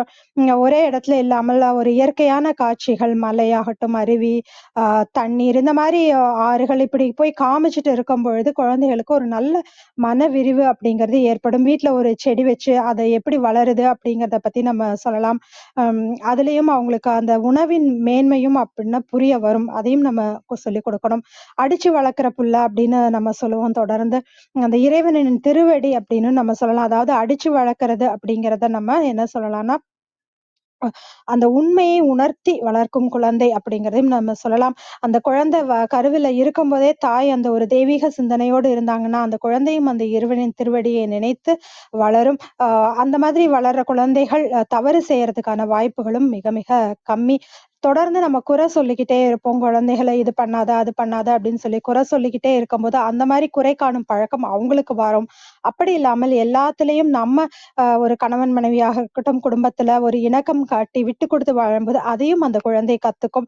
எல்லா விஷயங்களிலும் குறையை காணாம நிறையை காண வேண்டும் அப்படிங்கறத நம்ம வாழ்ந்து காமிக்கும் போது நிறைவே காணும் மனம் வேண்டும், இறைவா நீ அதை தர வேண்டும் அப்படிங்கிற ஒரு பாடல் வரிகள் மாதிரி நிறைவை காணும் ஒரு குழந்தையாக வளரும். மற்றவர்களை பாராட்டும் மனப்பான்மையோடும் மற்றவர்கள் பாராட்டும்படியாகவும் அந்த குழந்தை வளரும். மிக்க மிக்க நன்றிங்க ஐயா. வேல் வணக்கம், நீங்க பேசலாம். நன்றி அக்கா, வாய்ப்பிற்கு நன்றி. தியாகராஜன் ஐயாவோட நிகழ்வு, ஒரு தியாகராஜன் ஐயாவோட நிகழ்வு அப்படின்னாலே நிச்சயமா எப்படி இருக்கும்னா அவங்க என்னெல்லாம் உணர்ந்தாங்களோ அதை உணர்த்துற வகையில இருக்கும்.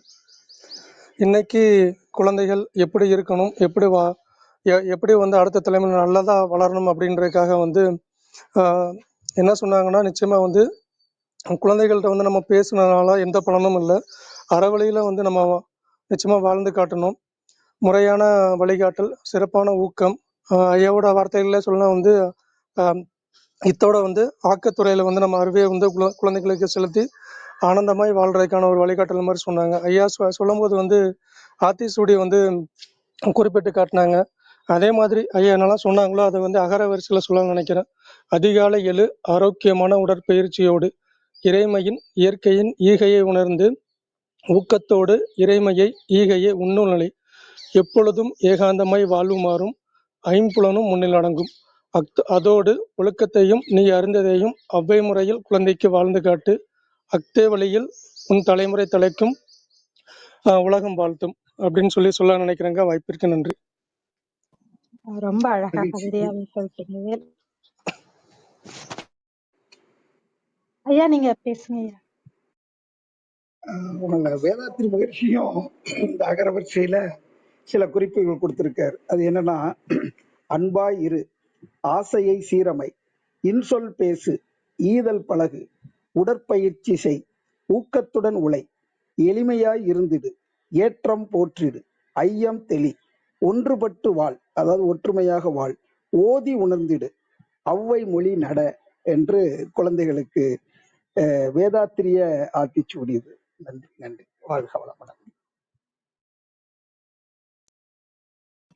சிறப்புங்கய்யா. நன்றிங்க வேல். அழகா கவிதையாவே உங்களுடைய கருத்துக்களை பகிர்ந்ததுக்கு நன்றி. அன்புடன் ராம், வணக்கம், நீங்க பேசலாம். வணக்கம், அனைவருக்கும் வணக்கம். ஐயாவோட உரை அப்படின்னாலே எப்பவும் ஒரு ஒரு கூர்ந்து கவனிக்கக்கூடிய ஒரு உரையா இருக்கும். நமக்கு அதுல இருந்து எப்பவும் எடுத்துக்கக்கூடிய ஒரு உரையா தான் இருந்துட்டே இருக்கும். அந்த மாதிரி குழந்தைங்களை எப்படி பண்படுத்தணும் அப்படின்றத இன்னைக்கு ரொம்ப தெளிவா சொல்லியிருந்தாரு. அது எனக்கு அது இனி வரும் காலங்களில் பயன்படும். ஸோ அது மிக்க நன்றி, ஐயாவிற்கு நன்றி. எனக்கு ஒரு சின்ன கேள்வி என்னன்னா, வளர்ந்தவங்களும் குழந்தை மாதிரி தான் இருக்காங்க அப்படின்றது அவங்களை எப்படி பண்படுத்துறது அப்படின்ற சில நேரங்கள்ல தெரியறது இல்லை. ஸோ அதுக்கும் ஐயா ஒரு வழிகாட்டினா சிறப்பா இருக்கும்னு நினைக்கிறேன். மிக்க நன்றி. குழந்தையா இருக்கிறது நல்லது தானே. அதாவது விஷயங்கள்லாம் தெரிஞ்சுக்கிட்டு குழந்தை மாதிரி கற்றுக்கொள்ளக்கூடிய அந்த பாவனையில இருக்கிறது சிறப்பு. அது நல்லதுதான் என்னை பொறுத்தவரை. எப்பவுமே கற்றுக்கொள்ள வேண்டும் என்ற ஆர்வத்துல இருக்கிறவங்க. ஆனா நீங்க சொல்றது குழந்தை மாதிரி நடந்துக்கிறாங்க செயல்ல அப்படிங்கிற மாதிரி கருத்து வருது.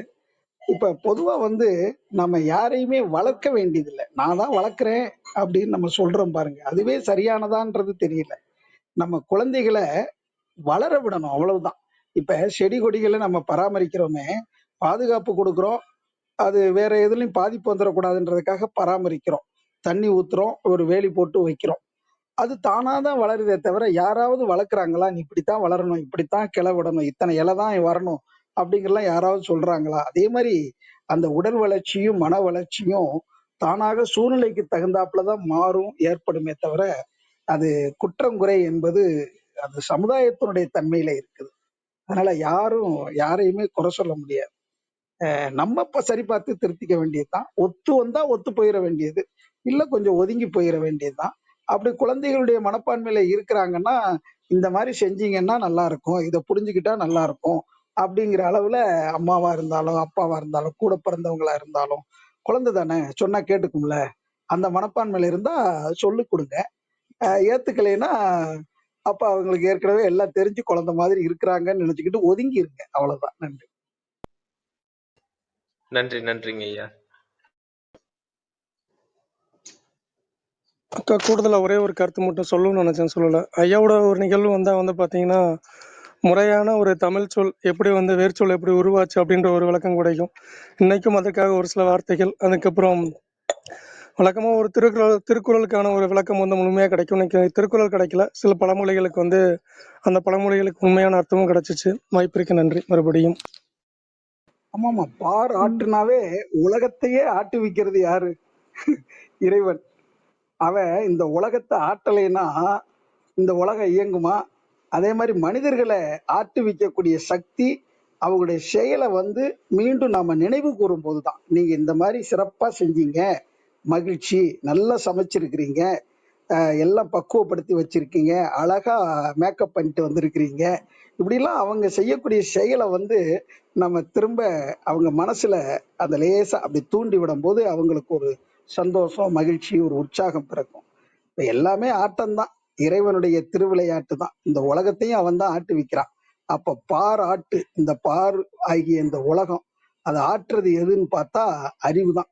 அந்த அறிவை நம்ம எல்லாத்துலயும் செலுத்த ஆரம்பிச்சிட்டோம்னாவே அதான் ஆக்கத்துறையில் அறிவை செலுத்துங்கிறது. அந்த ஆக்கம் என்பது என்ன என்பதை புரிந்து கொண்டாலே போதும், நாம சிறப்பு நிலை அடையலாம். மகிழ்ச்சி. நன்றி. பாராட்டுதல் தெரிஞ்சு போச்சா? Very good. நன்றிங்க. அதே மாதிரி பெற்றோர் அப்படிங்கிற ஒரு வார்த்தை, பெற்றுக்கொண்டவர்கள் அப்படிங்கிறத, குழந்தையை பெற்றுக்கொண்டோம் அப்படிங்கிறதும் சொல்லலாம். அந்த கடன் பெற்றோர் அந்த மாதிரிலாம் சொல்லுவாங்க. தொடர்ந்து அந்த பெற்றோர்கள் அப்படிங்கிறதுக்கான விளக்கமும் ரொம்ப அழகா எடுத்து சொன்னீங்க. மிக்க நன்றிங்கய்யா. நன்றிங்க வேல். நன்றிங்க ராம். மஞ்சு பார்கவி, வணக்கம், நீங்க பேசலாம். அனைவருக்கும் இனிய காலை வணக்கம். குழந்தைகளை பாராட்டுவோம் மிகவும் அத்தியாவசியமான தலைப்பு. நிச்சயமாக ஐயா அவர்கள் கூறியது போல பெற்றோர்களுக்கு மிகப்பெரிய பங்கு இருக்கிறது. எந்த குழந்தையும் நல்ல குழந்தைதான் மண்ணில் பிறக்கையிலே, நல்லவராவதும் தீயவராவதும் அன்னை தந்தை வளர்ப்பினிலே, இதுதான் உண்மை. அதில் பார்த்தீங்கன்னா குழந்தைங்க எப்பவுமே நம்ம சொல்றத கேட்க மாட்டாங்க. ஏன் அப்படின்னா அவங்களுடைய இயற்கையின் இயல்பு எப்படி அப்படின்னாக்க நீங்க சொன்னது போலதாங்க ஐயா. அவங்க எதை கேட்குறாங்களோ எதை பார்க்குறாங்களோ அதை கேட்டு வளருவாங்க. அதை கேட்கறதுபடிதான் அவங்க வளர்றாங்க. இப்ப நம்ம அவங்க முன்னாடி சத்தம் போட்டு பேசுறோம், இல்ல நம்மளுக்குள்ள இருக்கிற சண்டைகளை பெரிதுபடுத்திக் கொள்கிறோம் என்றால் இப்போ இருக்கிற ஒரு கரண்ட் சுச்சுவேஷன் என்ன அப்படின்னு பார்த்தோம் அப்படின்னா, ஒரு அண்மையில போன வாரங்கள்ல ஒரு ஆய்வு செய்யறதுக்கான ஒரு வாய்ப்பு கிடைச்சது. பெங்களூர், சென்னை போன்ற பெருநகரங்கள்ல திருமணமான பெண்கள் குழந்தை பெற்றுக்கொள்ள தயாராக இல்லை. அவங்களுக்குள்ள கணவன் மனைவிக்குள்ள ஸ்ட்ராங்கான ஒரு அக்ரிமெண்ட் என்ன அப்படின்னா, கல்யாணம் பண்ணிக்குவோம், குழந்தை பெற்றுக்க மாட்டோம். ஏன், என்ன காரணம் அப்படின்னு ரிசர்ச் பண்ணதுல 2 விஷயம். ஒண்ணு, நானும் நீயும் நிம்மதியா இருக்கணும். அதுக்கே இங்க உத்தரவாதம் கிடையாது நம்ம 2 பேத்துக்குள்ள. அப்ப அதுக்கப்புறம் நமக்கு அப்புறம் வர்ற இன்னொரு தலைமுறையை நம்ம ஏன் கஷ்டப்படணும் அப்படின்றது ஒரு 50 ஆண்டுகளுக்கு முன்னாடியே ஜப்பான் போன்ற அதிகமாக வளர்ச்சி அடைஞ்ச நாடுகள்ல கடைபிடிக்கப்பட்ட ஒரு விஷயம் இப்போ நம்ம நாடுகள்ல, நம்மளை சுற்றி இருக்கிற ஊர்கள்ல நடப்பதை நாம் பார்க்க முடிகிறது. இது நல்ல ஒரு மூவா அல்லது எதரை நோக்கி இது போகுது அப்படின்றது நமக்கு இப்போ ஆய்வுல நம்ம தெரிஞ்சுக்கான வாய்ப்பு ரொம்ப கம்மிதான். ஆனா முன்ன ஜப்பான்ல நடந்ததுக்கான ஒரு வெளிப்பாடு எப்படி இருக்கு அப்படின்னு பார்த்தோம் அப்படின்னா, இன்னைக்கு அங்க மனிதர்கள் இல்லாத வீடுகள் நிறைய இருக்கிறதாக நம்ம அங்க சொல்றாங்க. என்ன அப்படின்னா, இப்ப ஜப்பான் மொழி கத்துக்கிட்டு இப்ப அங்க போய் ஜப்பான் பிரஜையாக நம்ம மாறணும் அப்படின்னா ஈஸியா அவங்க அங்கீகாரம் கொடுக்குறாங்களாம். ஏன்னா ஜப்பான்ல அதாவது சிறு வயதினர்கள், இளம் வயதினர்கள் ரொம்ப கம்மியான பேர் தான் இருக்காங்களாம். அப்படியே ஜப்பான்ல குழந்தை பெத்துக்கிட்டா அரசாங்கமே 5 இருந்து 10 லட்சம் வரைக்கும் அவர்களுக்கு நிதி உதவி, ஊக்கத்தொகை கொடுத்து நீங்க குழந்தை பெற்றுக்கங்க அப்படின்னு சொல்ல வர்றாங்க. அப்ப இது எல்லாமே நம்ம சீரியஸா கூர்ந்து கவனிக்க வேண்டிய ஒரு நுட்பமான செய்திகளா இருக்கு. ஏன் அப்படின்னா, இன்னைக்கு இதுக்கு முன்னாடி பேசின அன்புடன் அவர்கள் கூறினாங்க, பெரியவங்களை ஹேண்டில் பண்றது கஷ்டமா இருக்கு அப்படின்னு. அது உண்மையிலுமே பெரிய டாஸ்க் தான். அது அடிக்கடி நான் இங்க கூட நம்ம தளத்துல சொல்லியிருக்கேன். என்ன அப்படின்னு பாத்தீங்கன்னா, அவங்களே இன்னைக்கு ஒரு விக்டிமா இருக்காங்க. விக்டிம் அப்படின்னா உங்களுக்கு தெரியும், பாதிப்பாளர்களா இருக்காங்க மனதளவுல. அவங்களுடைய குழந்தை பருவத்துல அடைந்த பாதிப்ப இன்னைக்கு அவங்க பெரியவங்களா உருவானதுக்கு அப்புறம் அவங்க பெரியவங்களா இல்லை. இதெல்லாமே நமக்கு ஏன்டா தெரிய வருது, நாலேஜ் இஸ் அ கர்ஸ் அப்படின்னு கூட சில நேரத்துல நான் உணர்வது உண்டு தனிப்பட்ட முறையில. இன்னோசன்ஸ் இஸ் பிளிஸ் அப்படின்னு சொல்லுவாங்க. அதாவது அறிவு சில நேரங்கள்ல நமக்கு ஒரு சாபக்கேடாகவும், அறியாமை சில நேரங்கள்ல வரப்பிரசாதமாகவும் அமைகிறது. ஆனா ஐயா சொன்னதை இன்னைக்கு எனக்கு ரொம்ப ஒரு பிடிப்பான ஒரு வார்த்தைகளா இருந்தது, வரிகளாக இருந்தது. குறைகளை பார்க்காமல் நிறை மட்டுமே பார்க்கும் மனதை கொடு இறைவா அப்படின்னு வேண்ட வேண்டியதா இருக்கு. ஆனா சமுதாயத்திலும் இன்னும் ஆழமான ஒரு சிந்தனையுள்ள மனிதர்களாக நடைபோடும் போது இது எல்லாத்தையும் ஒரு பக்கம் வைத்து கொண்டுதான் நாம் நடைபோட வேண்டிய ஒரு கட்டாயத்தில் இருக்கிறோம் என்பதை பதிவு செய்ய விரும்புகிறேன். நல்ல ஒரு கருத்துக்களை காலை நேரத்தில் எங்களுக்கு மிக அழகாக பாராட்டுவோம் பெற்றுக்கொண்டவர்கள் இதற்கு எல்லாத்துக்குமே வேர் சொற்களையும் பிரித்தறிந்து எங்களுக்கு பொருள் எடுத்து கூறினீர்கள். மிக தெளிவான ஒரு உரை ஐயா. நன்றிங்க ஐயா. நன்றிங்கம்மா. ரொம்ப ஆராய்ச்சியோட சொல்லியிருக்கிறீங்க. இன்னைக்கு அது தேவைதான். குழந்தை பெத்துக்காம இருக்கிறது நல்லதுதான். பெத்துக்கொண்ட பிறகு அந்த குழந்தைங்களை சிரமப்படுத்துறதை விட பெத்துக்கொள்ளாம இருக்கிறதே சிறப்பு தான் அப்படிங்கிற கருத்து சரிதான். ஆனா நல்ல குழந்தைகளை பெற்றெடுக்க வேண்டும் என்றால் அந்த பெற்றோர்கள் நலமாக இருக்க வேண்டும், வளமாக இருக்க வேண்டும். அதற்குரிய தன்மையில இருக்கிறவங்க மட்டும் கல்யாணமே பண்ணிக்கணும். அந்த அளவுல அந்த சமுதாயத்திலேயே அந்த உயர்வு, அதுக்குரிய கல்வி வேணும். இன்னைக்கு ஒரு ஒரு வேலைக்கு ஆள் எடுக்கிறாங்கன்னா கூட அதுக்கு அந்த தகுதியெல்லாம் பார்த்து தானே எடுக்கிறாங்க. அது மாதிரி பெற்றோர்ன்றது எவ்வளவு பெரிய ஒரு உயர்ந்த தகுதி. நல்ல குழந்தைகளை சமுதாயத்துக்கு கொடுக்கக்கூடியது. அவங்களுடைய உடல்நலம், மனவளம்லாம் எப்படி இருக்கணும், அதுக்குரிய அந்த கல்வி முறையெல்லாம் எப்படி இருக்கணும் அப்படிங்கிறதெல்லாம் சிந்தித்து பார்க்கணும். சிந்தித்து பார்த்து செயல்படுத்தணும். நீங்க சொல்றது சரிதான். அதே மாதிரி இந்த குழந்தை பெற்றோர்கள் அப்படின்னு சொல்லும்போது எப்பவுமே நம்மளுடைய நன்மையை மனசுல வச்சுக்கிட்டு தான் செய்வாங்க. அதனால பெரியவங்களை ஆனா கூட அவன் நம்மளால கஷ்டப்படுறானோ, சிரமப்படுறானோ, நம்ம முடிஞ்ச வரைக்கும் அவனுக்கு நம்ம உதவியா இருக்க முடியலையே அப்படிங்கிற அந்த ஏக்கத்துல ஏதாவது சில வார்த்தைகள் சொல்லத்தான் செய்வாங்க. ஆனா அது வந்து அன்பின் பெருக்கால தான் இருக்குங்கிறத அடித்தளத்துல இருந்து நான் சிந்திச்சு பார்க்கும்போது நிறைய உணர்ந்திருக்கிறேன். என்னுடைய பெற்றோர்கள் எங்க கூட இருக்கும்போது அவங்க சொல்லக்கூடிய வார்த்தைகள் வந்து, நம்ம சிரமப்படுறோமே, நம்ம சிரமம் கொடுத்துக்கிட்டு இருக்கிறோமே அப்படின்னு. நீங்க இருக்கிறது எங்களுக்கு எப்பவுமே சிறப்பு தான் அப்படிங்கறத சொல்லணும். என்னோட நண்பர்களுடைய இல்லத்துல கூட 80 வயசு பாட்டி, நான் எதுக்கு இருக்கிறேனே தெரியலையே, நான் போய் சேர்ந்துடலாம் போல இருக்கு அப்படின்னு சொன்னாங்க. இல்லம்மா, நீங்க வந்து எத்தனையோ ஆயிரம் உங்க பிள்ளைக்கு சம்பாதிச்சு கொடுத்துட்டு இருக்கேன்றது உங்களுக்கு தெரியுமா? சாயங்காலம் அவர் வேலைக்கு போயிடுறாரு, உங்களுடைய மருமக வந்து வெளியில போயிடுறாங்க. அப்போ குழந்தைங்க பேர பிள்ளைங்க வரும்போது நீங்க தான் வரவழைச்சு அவங்கள தண்ணி கொடுத்து அவங்களுக்கு தேவையானதை பராமரிக்கீங்க. இன்னைக்கு வந்து கேர்டேக்கர்ன்ற அளவுல குழந்தைய பள்ளிக்கூடம் விட்ட உடனே கொண்டு போய் ஒரு இடத்துல கிரச்சுன்ற இடத்துல விட்டுறாங்க. அந்த குழந்தைகளை பாதுகாக்கக்கூடிய இடம். அதுக்கு இத்தனை மணி நேரத்துக்கு இவ்வளவுன்னு சொல்லி கணக்கு போட்டு பார்த்தா உங்களுடைய 3 பேர பிள்ளைகளுக்கு நீங்க பராமரிக்கிற செலவு மாசத்துக்கு 20,000 ரூபாய். அது மாதிரி யாராவது வந்தாங்கன்னா யாரு என்னன்னு நீங்க கேக்குறீங்க. இன்னைக்கு நிறைய வீட்டுல வந்து பகல்ல ஒருத்தர் ராத்திரில ஒருத்தரும் வாட்ச்மேன் போடுறாங்க, யாரு வந்தாங்க போனாங்கன்னு தெரிஞ்சுக்கிறதுக்கு. அந்த வேலையை நீங்க வீட்டுல இருந்துகிட்டு கண்காணிக்கிறீங்க. அப்படி பார்க்கும்போது 30, 35,000த்துக்கு மேல உங்க பிள்ளைகளுக்கு நீங்க மிச்சப்படுத்தி கொடுத்துட்டு இருக்கிறீங்க. அவங்க உங்களுக்கு பராமரிக்கிற செலவு 5,000, 10,000 கூட வராது. அதனால உங்களுடைய மதிப்பை நீங்க உணர்ந்துக்கிறீங்கம்மா அப்படிலாம் அவங்ககிட்ட சொல்லும் போதுதான், ஓ அப்படி கூட இருக்கா தியாகு, நான் இது தெரியாம போச்சே. நான் நல்லா அவங்க கடமையை சிறப்பா செய்யணும் அப்படின்றத உணர்றாங்க. அதனால அந்த தாழ்வு மனப்பான்மை என்பது பெரியவங்கள்ட்ட வந்துடக்கூடாது. மற்றவங்களுக்கு நம்ம பாரமா இருக்கிறோமோ அப்படிங்கிற நினைவு. அவங்க முடிஞ்ச வரைக்கும் அந்த நன்மையை கொடுத்துக்கிட்டு இருக்கிறோம் அப்படிங்கிற அந்த உணர்வை மேலோங்க செஞ்சிட்டோம்னா அவங்களால நமக்கு எப்பவுமே நன்மை தான் வந்து சேரும். ரொம்ப நன்றிங்கம்மா. நன்றிங்க மஞ்சு பார்கவி. நன்றிங்க ஐயா. அருள் சேவியர் சார் வணக்கம். நீங்க பேசலாம்.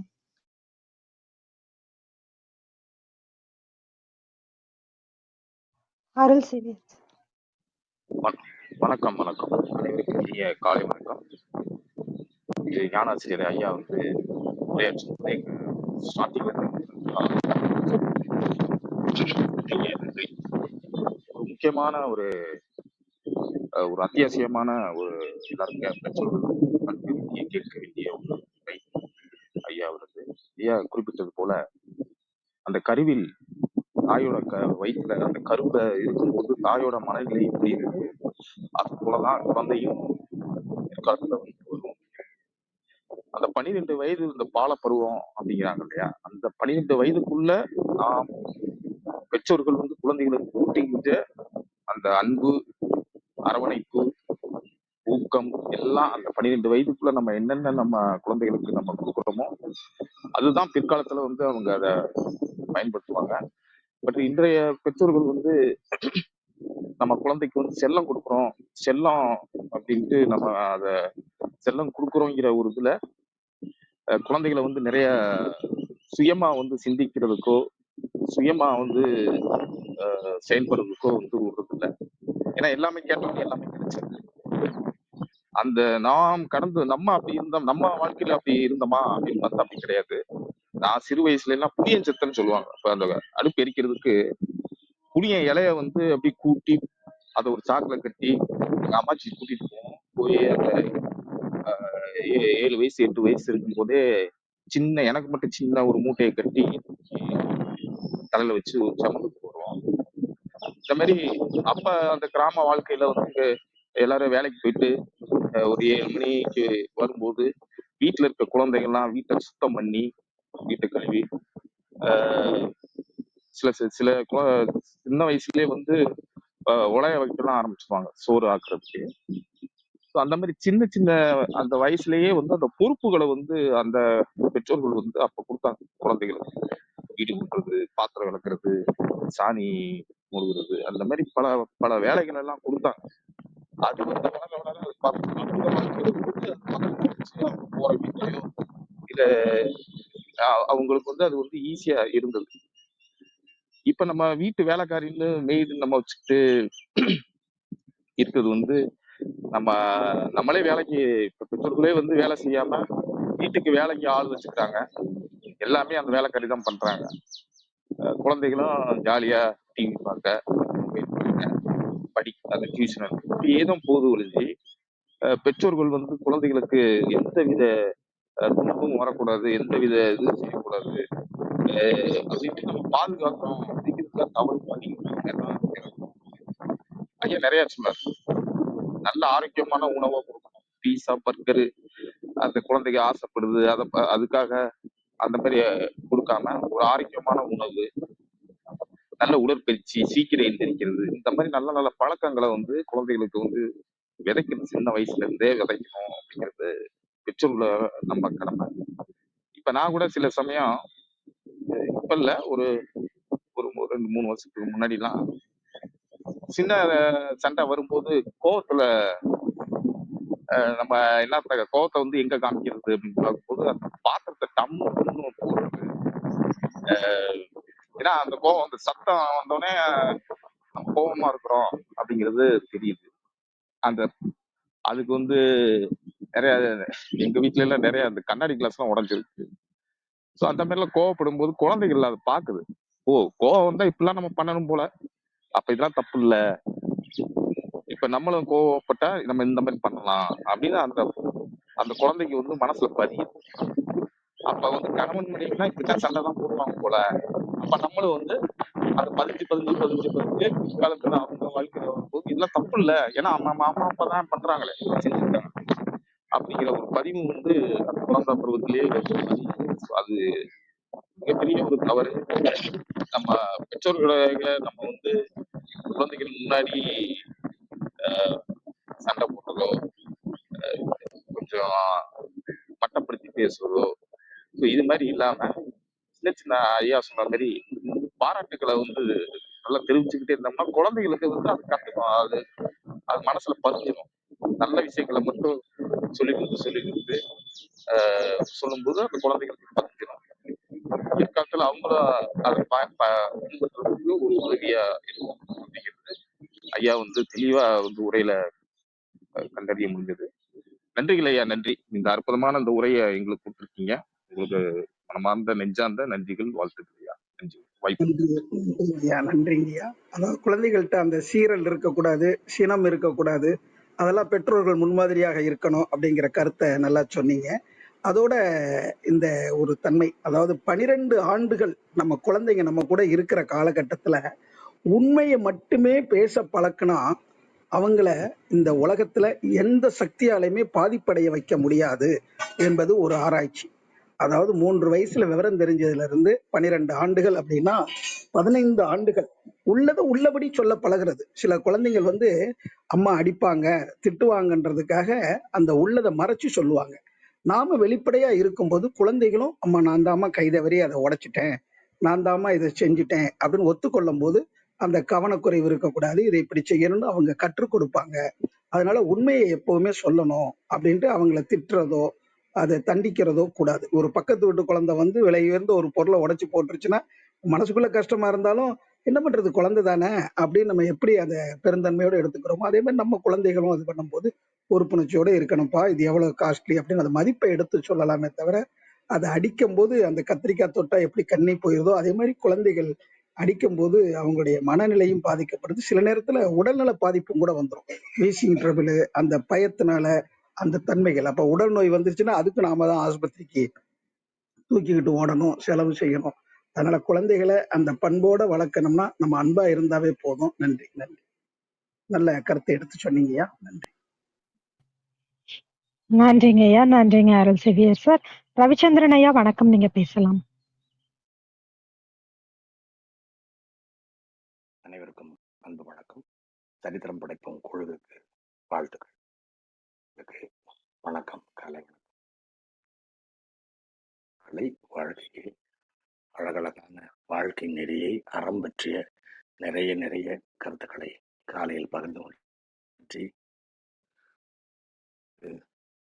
குறிப்பா நீங்க உங்க அம்மாச்சி உங்க கையில விதையை கொடுத்து இதை ஊனு, நீ கையால வெய்ய, பெருசான பிறகு நீ வச்ச விதை சீக்கிரம் முளைச்சிருச்சு அப்படின்னு எல்லாம் சொன்னாங்கன்னு சொன்னீங்க. அதெல்லாம் ரொம்ப அழகான பண்பு.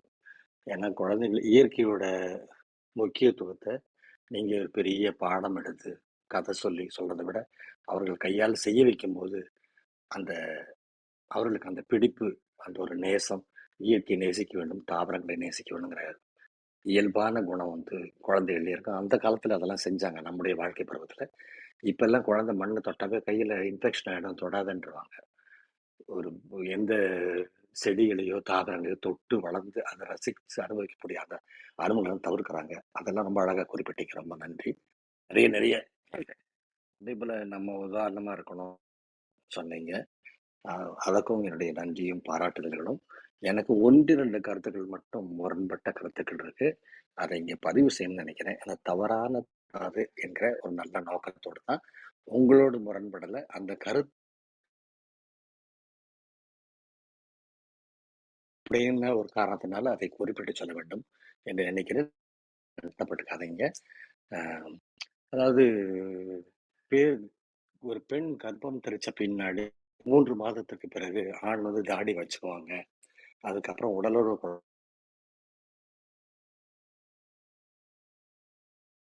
இல்லாம பழக்கம் பிறக்கலாம், உடல் ஊனமிட்டு பிறக்கலாம் அப்படின்னு சொல்லி அது ரொம்ப அறிவியலுக்கு புறம்பான ஒரு தகவல். ஏன்னா இது ஒரு பொது தளம். நிறைய பேர் வந்து அந்த தவறான தகவலை பின்பற்றக்கூடாது என்பதற்காக சொல்றேன். குழந்தை பிறப்பதற்கு 2 நாட்கள் முன்பு கூட ஆணும் பெண்ணும் உடலுறவு வைத்துக் கொள்ளலாம் என்று மருத்துவ அறிவியல் சொல்லுகிறது. அதில் எந்த தவறும் இல்லை, எந்த குற்றமும் இல்லை. ஏன்னா ஒரு குழந்தையோட கரு வந்து வயிற்றுக்குள்ள தானா சுத்திட்டு இருக்குல்ல, அதுக்குள்ள அந்த கருப்பைங்கிறது வந்து நிறைந்த ஒரு பாதுகாப்பான கரு உருவாகுது. அப்ப வெளியிருந்து போற எதுவுமே வந்து போய் நேரடியா அதை தாக்குறது இல்லை. அப்போ ஒரு தவறான கருத்து வந்துடக்கூடாது. கணவன் மனைவிக்குள்ள 3 மாதத்துக்கு பிறகு டெலிவரி வரைக்கும் அந்த 9 மாதம் நல்ல உடலுறவு வைத்துக் கொண்டால் அவர்களுக்குள்ள இருக்க பாசமும் நேசமும் வளரும். அப்படிங்கிறனாலயே வந்து எவ்வளவு நாளைக்கு முடியுதோ அவ்வளவு நாளைக்கும் அது வலுக்கட்டாயமே செய்யக்கூடாது. எவ்வளவு நாளைக்கு இயல்பா அவங்களுக்கு தேவைப்படுதோ அந்த நாட்கள் வரை உணர்வு வைத்துக்கலாம்ங்கிறது மருத்துவ விஞ்ஞானம் அறிவியல் ரீதியாக நிரூபிக்கப்பட்ட ஒரு முக்கியமான ஒரு உண்மை. அது இங்க தவறா போயிடக்கூடாதுக்காக அதை ஒன்று குறிப்பிட்டு சொல்றேன். இன்னொன்னு அதே போல குட் டச் பேட் டச் ஒரு டோன்ட் டச் அப்படின்னு சொல்லி கொடுக்கணும் அப்படின்னு நினைச்சீங்க. இன்னைக்கு இருக்கிற சூழலை நீங்க அப்படி சொல்லியிருக்கு. ஏன்னா இன்னைக்கு குழந்தைகளை நீங்க குறிப்பிட்டது போல பெண் குழந்தைகளுக்கு மட்டும் ஆண் குழந்தைகளுக்கு கூட பாதுகாப்பு இல்லை. அது ஒரு மோசமான இந்த கலாச்சார தாக்குதல்னால எல்லா உடல் ரீதியான வன்முறைகள் நிறைய பெருகிட்டு இருக்குது. தொலைக்காட்சியிலையும் செய்தித்தாள்களையும் நம்ம பார்த்து அந்த பதட்டத்துல தான் நீங்க அதை சொல்லியிருக்கீங்கன்னு நினைக்கிறேன். பெற்றோர்கள் கூட ஒரு வயதுக்கு மேல பிள்ளைகளை தொட்டு பழகக்கூடாதுன்னு சொன்னீங்க. அது நான் ரொம்ப முரண்படுறேன், கடுமையாக முரண்படுகிறேன் நான். ஏனென்றால் பிள்ளை வைத்தால் நந்தலாலா உன்னை தீண்டும் இன்பம் தோன்றுதடா நந்தலாலான்னு பாரதி பாடலாம் கண்ணபிரான. அப்ப தீண்டுவது ஒரு இன்பம்.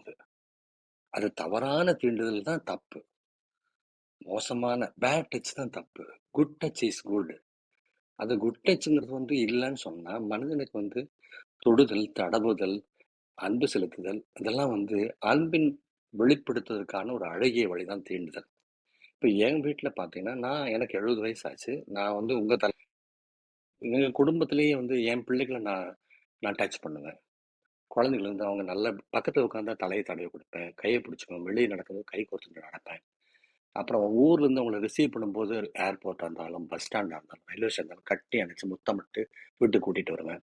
போகும்போது என்ன அப்படிதான் முத்தமிட்டு தான் வழி அனுப்பாங்க அவங்க. இந்த தொடர்பு வந்து எங்களுக்கு ஒரு நெருக்கத்தை கொடுத்துருக்கு. ஏன் இது தோணுச்சுன்னா எங்க அப்பா வந்து நல்ல மனிதர், பாசமுள்ள மனிதர், ரொம்ப அன்பானவர்.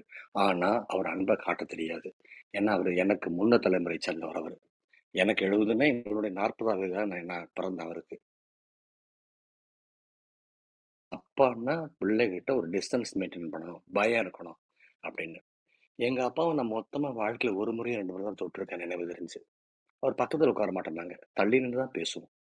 அவர் என்னை தடவி கொடுத்ததில்லை, என்னை அணைச்சிக்கிட்டது இல்லை, முத்தமிட்டதே இல்லை. ஒருவேளை குழந்தை இருக்கும்போது முத்தமிட்டு எனக்கு நினைவு தெரிஞ்சு அவர் என்னோட தீண்டலை எனக்கு கிடைக்கவே இல்லை. நான் ரொம்ப மிஸ் பண்ணேன், ஏங்கி இருக்கேன் நான்.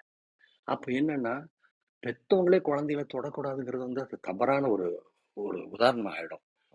ஆனா என்னன்னா எந்த தாய் கிட்ட வந்து பேட் டச் செய்ய மாட்டான். அதனால பேட் டச் கூடாது. தீண்டுவதே தவறுன்னு சொன்ன இப்போ வாகனங்கள்ல போனா நிறைய விபத்து ஏற்படுதுங்கிறதுக்காக வாகனங்களையே தவிர்த்து ஒரு ஆஹ், ஒரு வழி ஒரு முன்னுதாரணத்தை கொடுத்துருமோங்கிற அச்சத்தினாலதான் இந்த கருத்தை நான் சொல்றேன். குழந்தைகளை தடவி கொடுக்கணும். நேற்றுக்கு என்னுடைய ஃபேஸ்புக்கில் என் பேரனை மடியில் உட்கார வச்சுட்டு கொஞ்சம் மாதிரி ஒரு ஃபோட்டோ போட்டிருந்தேன். அதுக்கு ஒரு நண்பர் எனக்கு ஒரு பேப்பர் கட்டிங் அனுப்பிச்சிருந்தாரு.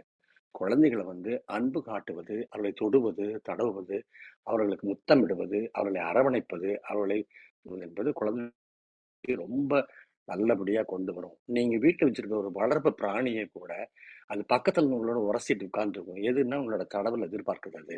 அது அப்படி இருக்கிற அந்த பிராணிகள் தான் சாஃப்டா இருக்கும். நீங்க கட்டி வச்சு சோறு மட்டும் போட்டு வச்சுட்டீங்கன்னா அந்த பிராணி ரொம்ப வயலண்டா மாறிடும். அது மாதிரி குழந்தைகளை குழந்தைகளோட நிறைய விளையாடுங்கள், உரையாடுங்கள், தடவுங்கள், தொட்டு முத்தமிடுங்கள், கட்டி அணைத்துக் கொள்ளுங்கள் என்று சொல்லி ஒரு ஆராய்ச்சியில போட்டு எனக்கு ஒரு தகவல் எனக்கு அனுப்பிச்சு என்னை பாராட்டி சொல்லியிருந்தாரு. என் பேரனோட நான் அப்படிதான் இருப்பேன் நான். அவனை என் மேலெல்லாம் ஏறி குதிச்சு விளையாடுவான், தொடுவேன், தடவுவேன், அவனுக்கு அன்பா தொட்டு கொடுப்பேன். இதெல்லாம் அப்ப என்னன்னா இது பெற்றோர்களா இருந்தா கூட தொடக்கூடாது அப்படிங்கிறது ரொம்பவும் தவறான ஒரு கருத்தை இருக்கிற கவலையினாலையும் அச்சத்தினாலையும் இந்த கருத்தை சொல்றேன். தவறா எடுத்துக்காதீங்க. ஐயா மேல எனக்கு நிறைய மரியாதை உண்டு. அவரை சொன்னது முரண்பாடாக சொல்லணும்ங்கிறதாக இல்லை. எனக்கு தெரிந்த உண்மையை நான் கற்பித்த உண்மையை சொல்ல வேண்டும் என்கிற பொறுப்புணர்வில் தான் இதை சொல்றேன். மற்றபடி நிறைய நிறைய நல்ல கருத்துக்களை சொன்னீங்க. நன்றி, வணக்கம். ஐயா மிக்க மகிழ்ச்சிங்கய்யா. நீங்க சொன்ன 2 கருத்தையுமே நான் ஏத்துக்கிறேன். அது உண்மை. ஆனா அந்த ஃப்ளோல அது என்ன நோக்கத்துல சொல்லப்பட்டது அப்படிங்கிறதையும் புரிந்து கொள்ள வேண்டும். அதாவது தவறான நோக்கத்தோட இன்னைக்கு எத்தனையோ பெற்றோர்கள் கூட குழந்தைகள்கிட்ட வன்புணர்ச்சி வச்சிருக்காங்க அப்படிங்கிற மாதிரி செய்தித்தாள்கள்ல சில விஷயங்கள் வருது இல்லையா? ஐயா அந்த மாதிரி அந்த மன்னிக்கணும். அதாவது நீங்க சொன்னது விதிவிலக்கு. அது எல்லா காலத்திலயும் இருந்திருக்கு. உலகத்துல அதுதான். இல்ல அதாவது நீங்க சொன்ன ஒரே கருத்து நிமிஷம். ஏற்புடையது. அதாவது ஒரே நானே நிமிஷம். நிறைய விஷயங்கள்ல அதை அனுபவிச்சிருக்கேன். கோடிக்கணக்கான மனிதர்கள் மத்தியில ஒருத்தன் செஞ்சாங்கிறதுக்காக அதுதான் உதாரணம் சொன்னேன் நானு. அதாவது வாகனங்கள்ல செய்யும்போது நிறைய விபத்து ஏற்படுங்கிறதுக்காக எல்லாரும் வாகனங்களை தவிர்க்க முடியாது இல்லையா? அது மாதிரி கோடிக்கணக்கான மனிதர்களில் யாரோ ஒருத்தன் ஒரு வக்கரம் பிடிச்ச ஒரு மிருகம் அவன் செஞ்சுட்டாங்கிறதுக்காக அதையே நம்ம உதாரணமா எடுத்துக்க கூடாதுங்கிறதா நான் சொன்னேன். மன்னிக்கணும். இல்ல நீங்க சொல்றது மிக சரிங்கய்யா. அதாவது குழந்தைகளை காலையில எழுந்த உடனே அவங்க முகத்தை பார்த்து தலையை வருடி கொடுத்து ஒரு பக்கம் கன்னத்துல முத்தமிட்டா இன்னொரு பக்கத்தையும் திருப்பி காட்டுவாங்க. அது இயல்பு. அதாவது அந்த ஒரு அன்போட பரிவோட அந்த குழந்தைகளை எழுப்புறதுக்கு காலையில எழுந்த உடனே தடவி கொடுக்கறது, அதே மாதிரி பாராட்டுறது, தட்டி கொடுக்கறது, இதெல்லாம் இயல்புதான். அதாவது அந்த குழந்தைகளுக்கே அந்த உணர்வு தோன்றும். பெரிய யாரு தொட்டாலும் சரிதான். அதாவது மாமா தொட்டாலும் சரி, வேற நண்பர்கள் தொட்டாலும் சரி, தொடும்போது அவங்களுக்குள்ள அந்த உணர்வு தோன்றும்.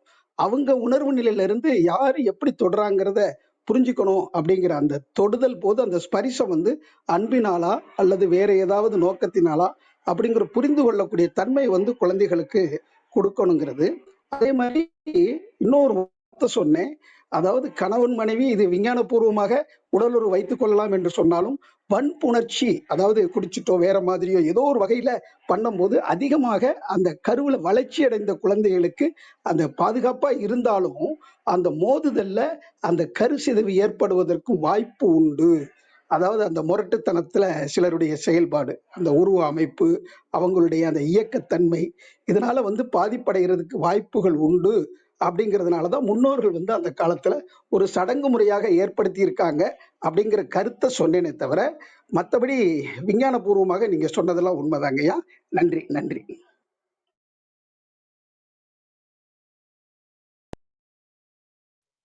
நன்றிங்கய்யா. நன்றிங்க ரவிச்சந்திரன் ஐயா. உங்கள் அன்பான வாழ்த்துக்கும் கருத்துக்களுக்கும் நன்றி.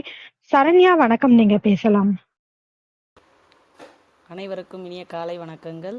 தியாகராஜன் ஐயா வணக்கம். ரொம்ப நீண்ட நாட்களுக்கு பிறகு உங்களுடைய பேச்சை கேட்குறேன்.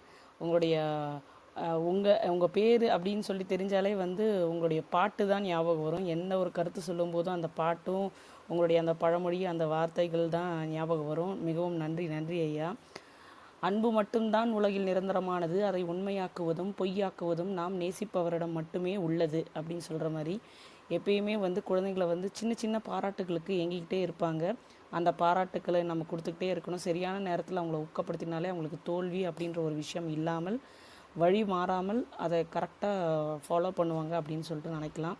பாராட்டுக்கள் மட்டும் வாய் வார்த்தைகளை மட்டுமல்லாமல் நம்ம தட்டி கொடுக்கறது, முத்தம் கொடுக்கறது, அணைக்கிறது, ஆச்சரிய பார்வை, தலை கோதி விடுதல், பிடித்த இடத்துக்கு அழைத்துச் செல்வது, பிடித்த உணவை சமைத்தல், இப்படின்னு சொல்லிட்டு எல்லா விஷயங்களையும் நம்ம செய்யும்போது அந்த குழந்தைகளுக்கு இன்னும் நிறைய நிறைய ஊக்கம் அதிகரிக்கும். நீங்கள் சொன்ன அந்த ஒரு விஷயங்கள் வந்து குற்றம் பார்க்கின் சுற்றம் இல்லை, அப்புறம் அடித்து திருத்துறது அப்படின்ற அந்த ஒரு விஷயமும் வந்து ரொம்ப அழகான ஒரு விஷயம். நிறைய கருத்துக்களை தெரிஞ்சுக்கிட்டோம். மற்றவருடைய பண்புகளையும் பாராட்டுற மாதிரி நம்ம குழந்தைங்களுக்கு சிறு வயதிலிருந்தே நம்ம பழக்கணுனாலே வந்து அந்த குழந்தைங்களுக்கு வந்து வாழ்த்துக்கள் அப்படின்ற ஒரு விஷயம் நிறைய தெரிஞ்சிடும். நம்ம அவங்கள பாராட்டுறது மட்டும் இல்லாமல் அடுத்தவங்களையும் அவங்க பாராட்டுறது சின்ன குழந்தையிலேருந்தே அவங்க பழகிக்கிட்டாங்கனாலே வந்து அது ஒரு பெரிய விஷயந்தான் அப்படின்னு சொல்லிட்டு நான் நினைக்கிறேன். நிறைய நிறைய கருத்துக்களை தெரிஞ்சுக்கிட்டேன். ஆசை என்பது ஓட்டை விழுந்த குடம் போல, ஏனெனில் அதை எப்போதும் நிரப்ப முடிவதே இல்லை. அதுபோல தான் பாராட்டுதல்களுக்கும் முடிவே கிடையாது. நன்றி, வணக்கம்.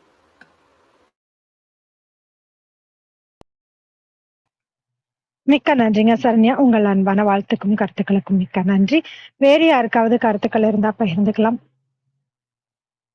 குறுஞ்செய்தி வாயிலாகவும் தங்கள் வாழ்த்துக்களை பகிர்ந்து கொண்ட பவளமணிமா, சித்ரா பாபு, சவிதா, பவதா பாக்கியம் அனைவருக்கும் மிக்க நன்றி. ஐயா, உங்கள் ஏற்புரைக்கான நேரம். மிக்க மகிழ்ச்சிமா. இந்த அன்பான மகிழ்ச்சியான தருணத்திற்காக நான் நன்றி சொல்லிக்கிறேன். ஒவ்வொருவரும் அவருடைய அந்த வாழ்வியல்ல வாழ்ந்து கண்ட அனுபவங்களை பகிர்ந்துக்கிறாங்க. நான் சும்மா ஏட்டு சொரக்கா மாதிரி அங்கங்க படிச்சது கேட்டது அதுகளை பகிர்ந்து கொள்ளும் போது அதுல குற்றங்குறைகள் இருக்கத்தான் செய்யும். அதனால அதெல்லாம் பொறுத்து கொண்டு தக்க ஒரு குழந்தைய எப்படி வழி நடத்துறாங்களோ அந்த மாதிரி சான்றோர் பெருமக்கள் வழி நடத்திக்கிட்டு இருக்கிறீங்க. நான் அதை ஏற்றுக்கொண்டு அதை சரிப்படுத்தி கொள்ள முயற்சி செய்கிறேன்னு சொல்றதை விட அதை ஏற்றுக்கொள்றேன். அதை வாழ்க்கையில ஏற்றுக்கொண்டால்தான் அதை கடைபிடிச்சு ஒரு திருத்தம் பெறுதல் என்பது வேண்டும். எதையுமே சொல்லும் போது ஒரு நமக்கு என்ன தெளிவு கிடைத்ததோ அந்த தெளிவாவே எடுத்து சொல்லணும். குற்றம் பார்க்கில் சுற்றம் இல்லை என்று சொல்லும் போது அந்த குற்றத்தையும் எடுத்து சொல்லணும். அதுதான் ஒரு வார்த்தை சொல்லுவாங்க, நாசூக்கா சொல்லணும் அப்படின்னு. நேரடியாக அந்த நிகழ்வு நடந்த பிறகு சொல்றதை விட பிறகு பொறுமையாக இப்படி செஞ்சிருக்கலாமே அப்படின்னு சொல்லும் போது அவங்க செய்த தவற அவங்களே உணரும்படியாக செய்ய வேண்டும். நம்ம எடுத்துக்காட்டும்படி சொன்னோம்னா ஏத்துக்கொள்ளாதது மனப்போக்கம் இருக்காது. ஆனா அவங்க உணரும்படியாக சொல்வதுன்னு இருக்குது பாருங்க, அது உண்மையிலேயே ஒரு சிறப்பு. அதே மாதிரி ஒரு விஷயம் நடக்கும்போது அதை இடித்து உடைக்கணும். உள்ளதை உள்ளபடி எடுத்து சொல்லும் போதுதான் எதனால எந்த சூழ்நிலையினால அந்த கருத்து வெளிப்பட்டது என்பதும் வெளியில வரும். இந்த சின்ன சின்ன வயசுல நடந்த அந்த சம்பவங்கள்லாம் எனக்கு நிறைய ஓடிட்டு இருக்கு. அதனால இப்ப இன்னைக்கு ஒரு கற்றுக்கொண்ட பாடம் என்னன்னா, நாம அனுபவிச்ச விஷயங்களை சொல்லும் போது மிக சிறப்பாக இருக்கும் அப்படிங்கிறத புரிந்து கொண்டேன். மேலோட்டமா சில விஷயங்களை, படித்த விஷயங்களை, கேட்ட விஷயங்களை சொல்றதை விட நாம உணர்ந்த அனுபவிச்ச விஷயங்களை பகிர்ந்து கொள்ளும் போதுதான் மிக சிறப்பாக இருக்கும். அது ஐயா ரவிச்சந்திரன் ஐயா சொல்லும் போது கூட அந்த விதைகளை எங்க அப்பத்தா போட சொன்ன விஷயமா இருக்கட்டும்.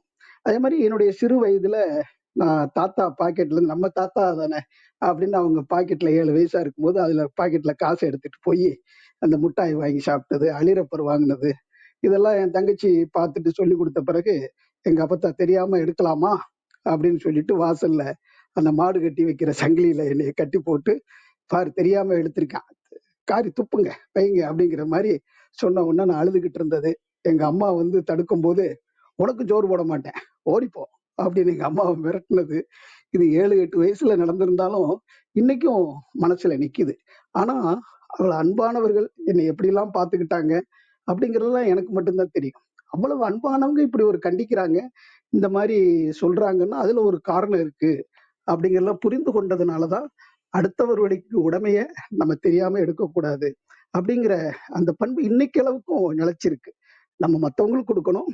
அதனால யாருக்கும் தெரியாம அடுத்தவருடைய உடமைய எடுக்கக்கூடாது, அனுபவிக்க கூடாது, சுரண்டி வாழக்கூடாது இப்படிங்கிற அந்த தன்மையெல்லாம் என் மனசுல இருக்கு. அப்படின்னு சொன்னா எங்களுடைய அப்பத்தாவுடைய அந்த அன்பும் பரிவும் உள்ளதை உள்ளபடி எடுத்து காட்டுறதுக்கு அது தண்டனைன்னு சொல்ல முடியாது, நம்ம உணர வைக்கிறதுக்கு உண்டான ஒரு சூழலை உருவாக்கி கொடுத்துருக்காங்க அப்படிங்கிறதெல்லாம் என்னால புரிந்து கொள்ள முடிந்தது. இது போல எத்தனையோ அனுபவங்கள், என்னைய பாராட்டிய தருணங்கள். என்னுடைய ஆசிரியர் 10ஆவது படிக்கும்போது உன்னால முடியும் தியாகு அப்படின்னு சொன்னது. அதே மாதிரி தமிழ் வழி கல்வி கற்றதுனால நான் பாலிடெக்னிக் கல்லூரியில படிக்கும்போது உங்களால இதெல்லாம் முடியாதியா அப்படின்னு சொல்லிட்டு பாடம் நடத்துற பிசிக்ஸ் வாத்தியாரு எத்தனையோ பேர் ஃபெயிலா போயிருக்கான். இப்படித்தான் அவர் பாடம் நடத்துவார், அவர்கிட்ட டியூஷன் படிக்கலைன்றதுனால. அதனால அந்த பாடத்துல தேர்ச்சி பெற முடியாம போகும்போது என்னுடைய நண்பர், நினைப்பதெல்லாம் நடந்து விட்டால் தெய்வம் ஏதும் இல்லை, நடந்ததையே நினைத்திருந்தால் அமைதி என்றும் இல்லைன்னு ஒரு பாடல் வரி எழுதி, உன்னால முடியும்பா, முயற்சி செய்ய, அதெல்லாம் ஜெயிச்சிடலாம் அப்படின்னு சொல்லி எனக்கு ஊக்கம் கொடுத்ததா இருக்கட்டும். அப்புறம் அதன் பிறகு படித்து அடுத்த ஒரு 3ஆம் மாதத்துக்குள்ளேயே அந்த பழைய அரியர்ஸை முடிச்சுட்டு அந்த இதையும் முடிச்சு அதன் பிறகு மிக சிறப்பான முறையில அந்த ஊக்கத்தோட படிச்சு தேர்ச்சி அடைஞ்சு வந்தேன்னு வச்சுக்கோங்க. இப்படி பல வகையில எனக்கு உதவியாக இருந்த அந்த உறவுகள், நட்புகள், ஆசிரியர் பெருமக்கள், அதே மாதிரி எனக்கு ஊக்கம் கொடுத்து கொண்டிருக்கிற பெரியோர்கள், சான்றோர்கள், அத்தனை பேருக்கும் இத்தருணத்துல நன்றியை தெரிவித்துக் கொள்கின்றேன். குழந்தை பருவம் தான் வாழ்க்கையில ஒரு சிறப்பு நிலை அடைவதற்கு உதவக்கூடிய பருவம். அந்த பருவம் அந்த 15 ஆண்டுகளுக்குள்ளாக பெற்றோர்கள் எந்த நல்ல சிந்தனைகளை குழந்தைகளுக்குள்ள விதைக்கிறாங்களோ அதுக்கு தக்கவாறு ஒரு சிறப்பு நிலை அடைவார்கள். அதனால அறிஞர் பெருமக்கள் அந்த குழந்தைகளை வளர்க்கக்கூடிய பொறுப்பை அதாவது ஏத்துக்கணும். குறிப்பா அறிஞர் பெருமக்கள் சொல்றது அனுபவத்துல அந்த உயர்ந்தவங்க, அதாவது தாத்தா பாட்டிகள், அந்த மாதிரி ஒரு சூழல் இருந்துச்சுனாவே குழந்தைங்க சிறப்பா இருப்பாங்க. அந்த சூழல் அமையணும். அதுக்குரிய சமுதாய அமைப்பு சிறப்படைய வேண்டும் என்று வேண்டிக் கொண்டு இந்த நல்ல நாளிலே வந்திருந்து வாழ்த்திய, கருத்துரை சொன்ன அத்தனை அன்பு உள்ளங்களுக்கும் அடியனுடைய நன்றிகள். ரொம்ப நன்றிங்கய்யா. ஏதாவது தவறுதல் கூடுதல் குறைவு இருந்தாலும் பொறுத்தருளி என்னை வழிநடத்த அன்போடு கேட்டுக்கொள்கிறேன். சபையோரை மிக்க மகிழ்ச்சி. நன்றி.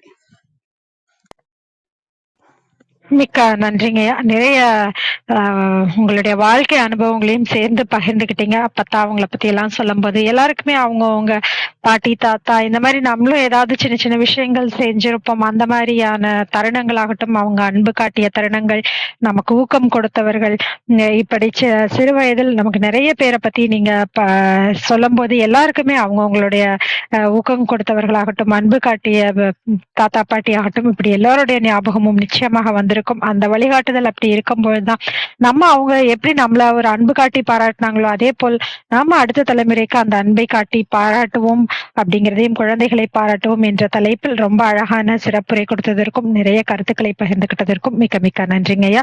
பேச்சாளர்களாக கலந்து கொண்டு தங்கள் அன்பையும் வாழ்த்துக்களையும் கருத்துக்களையும் பகிர்ந்து கொண்ட ஒவ்வொருவருக்கும் நன்றி.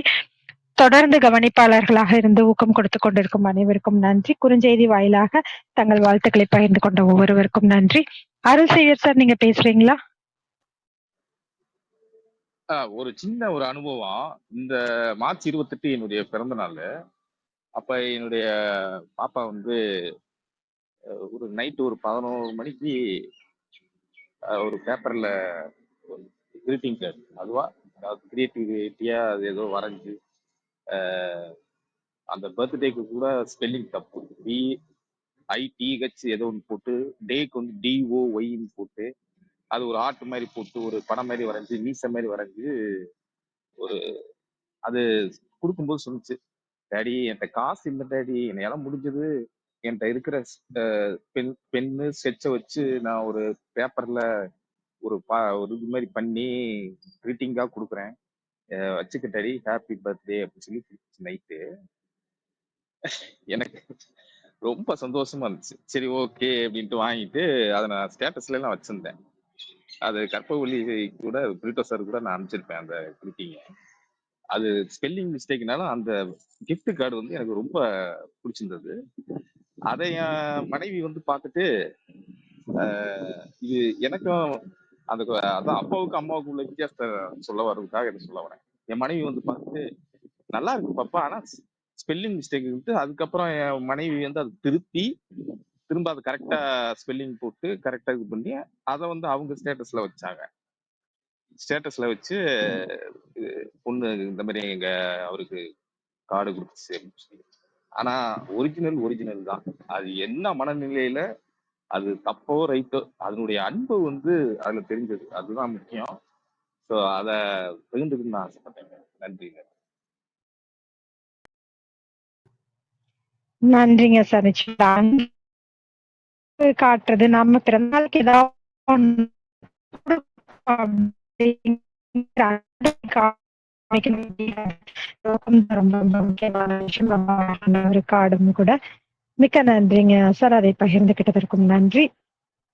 மீண்டும் நாளை காலை 6 மணிக்கு மஞ்சு பார்கவி அவர்களின் ஆரோக்கியத்தை பாராட்டுவோம் என்ற சிறப்புரையில் அனைவரும் கலந்து கொள்ள வேண்டும் என்று அன்போடு கேட்டுக்கொண்டு விடை பெற்றுக் கொள்கிறோம். அனைவருக்கும் நன்றி, அனைத்திற்கும் நன்றி, ஆண்டவனுக்கும் நன்றி. 5, 4,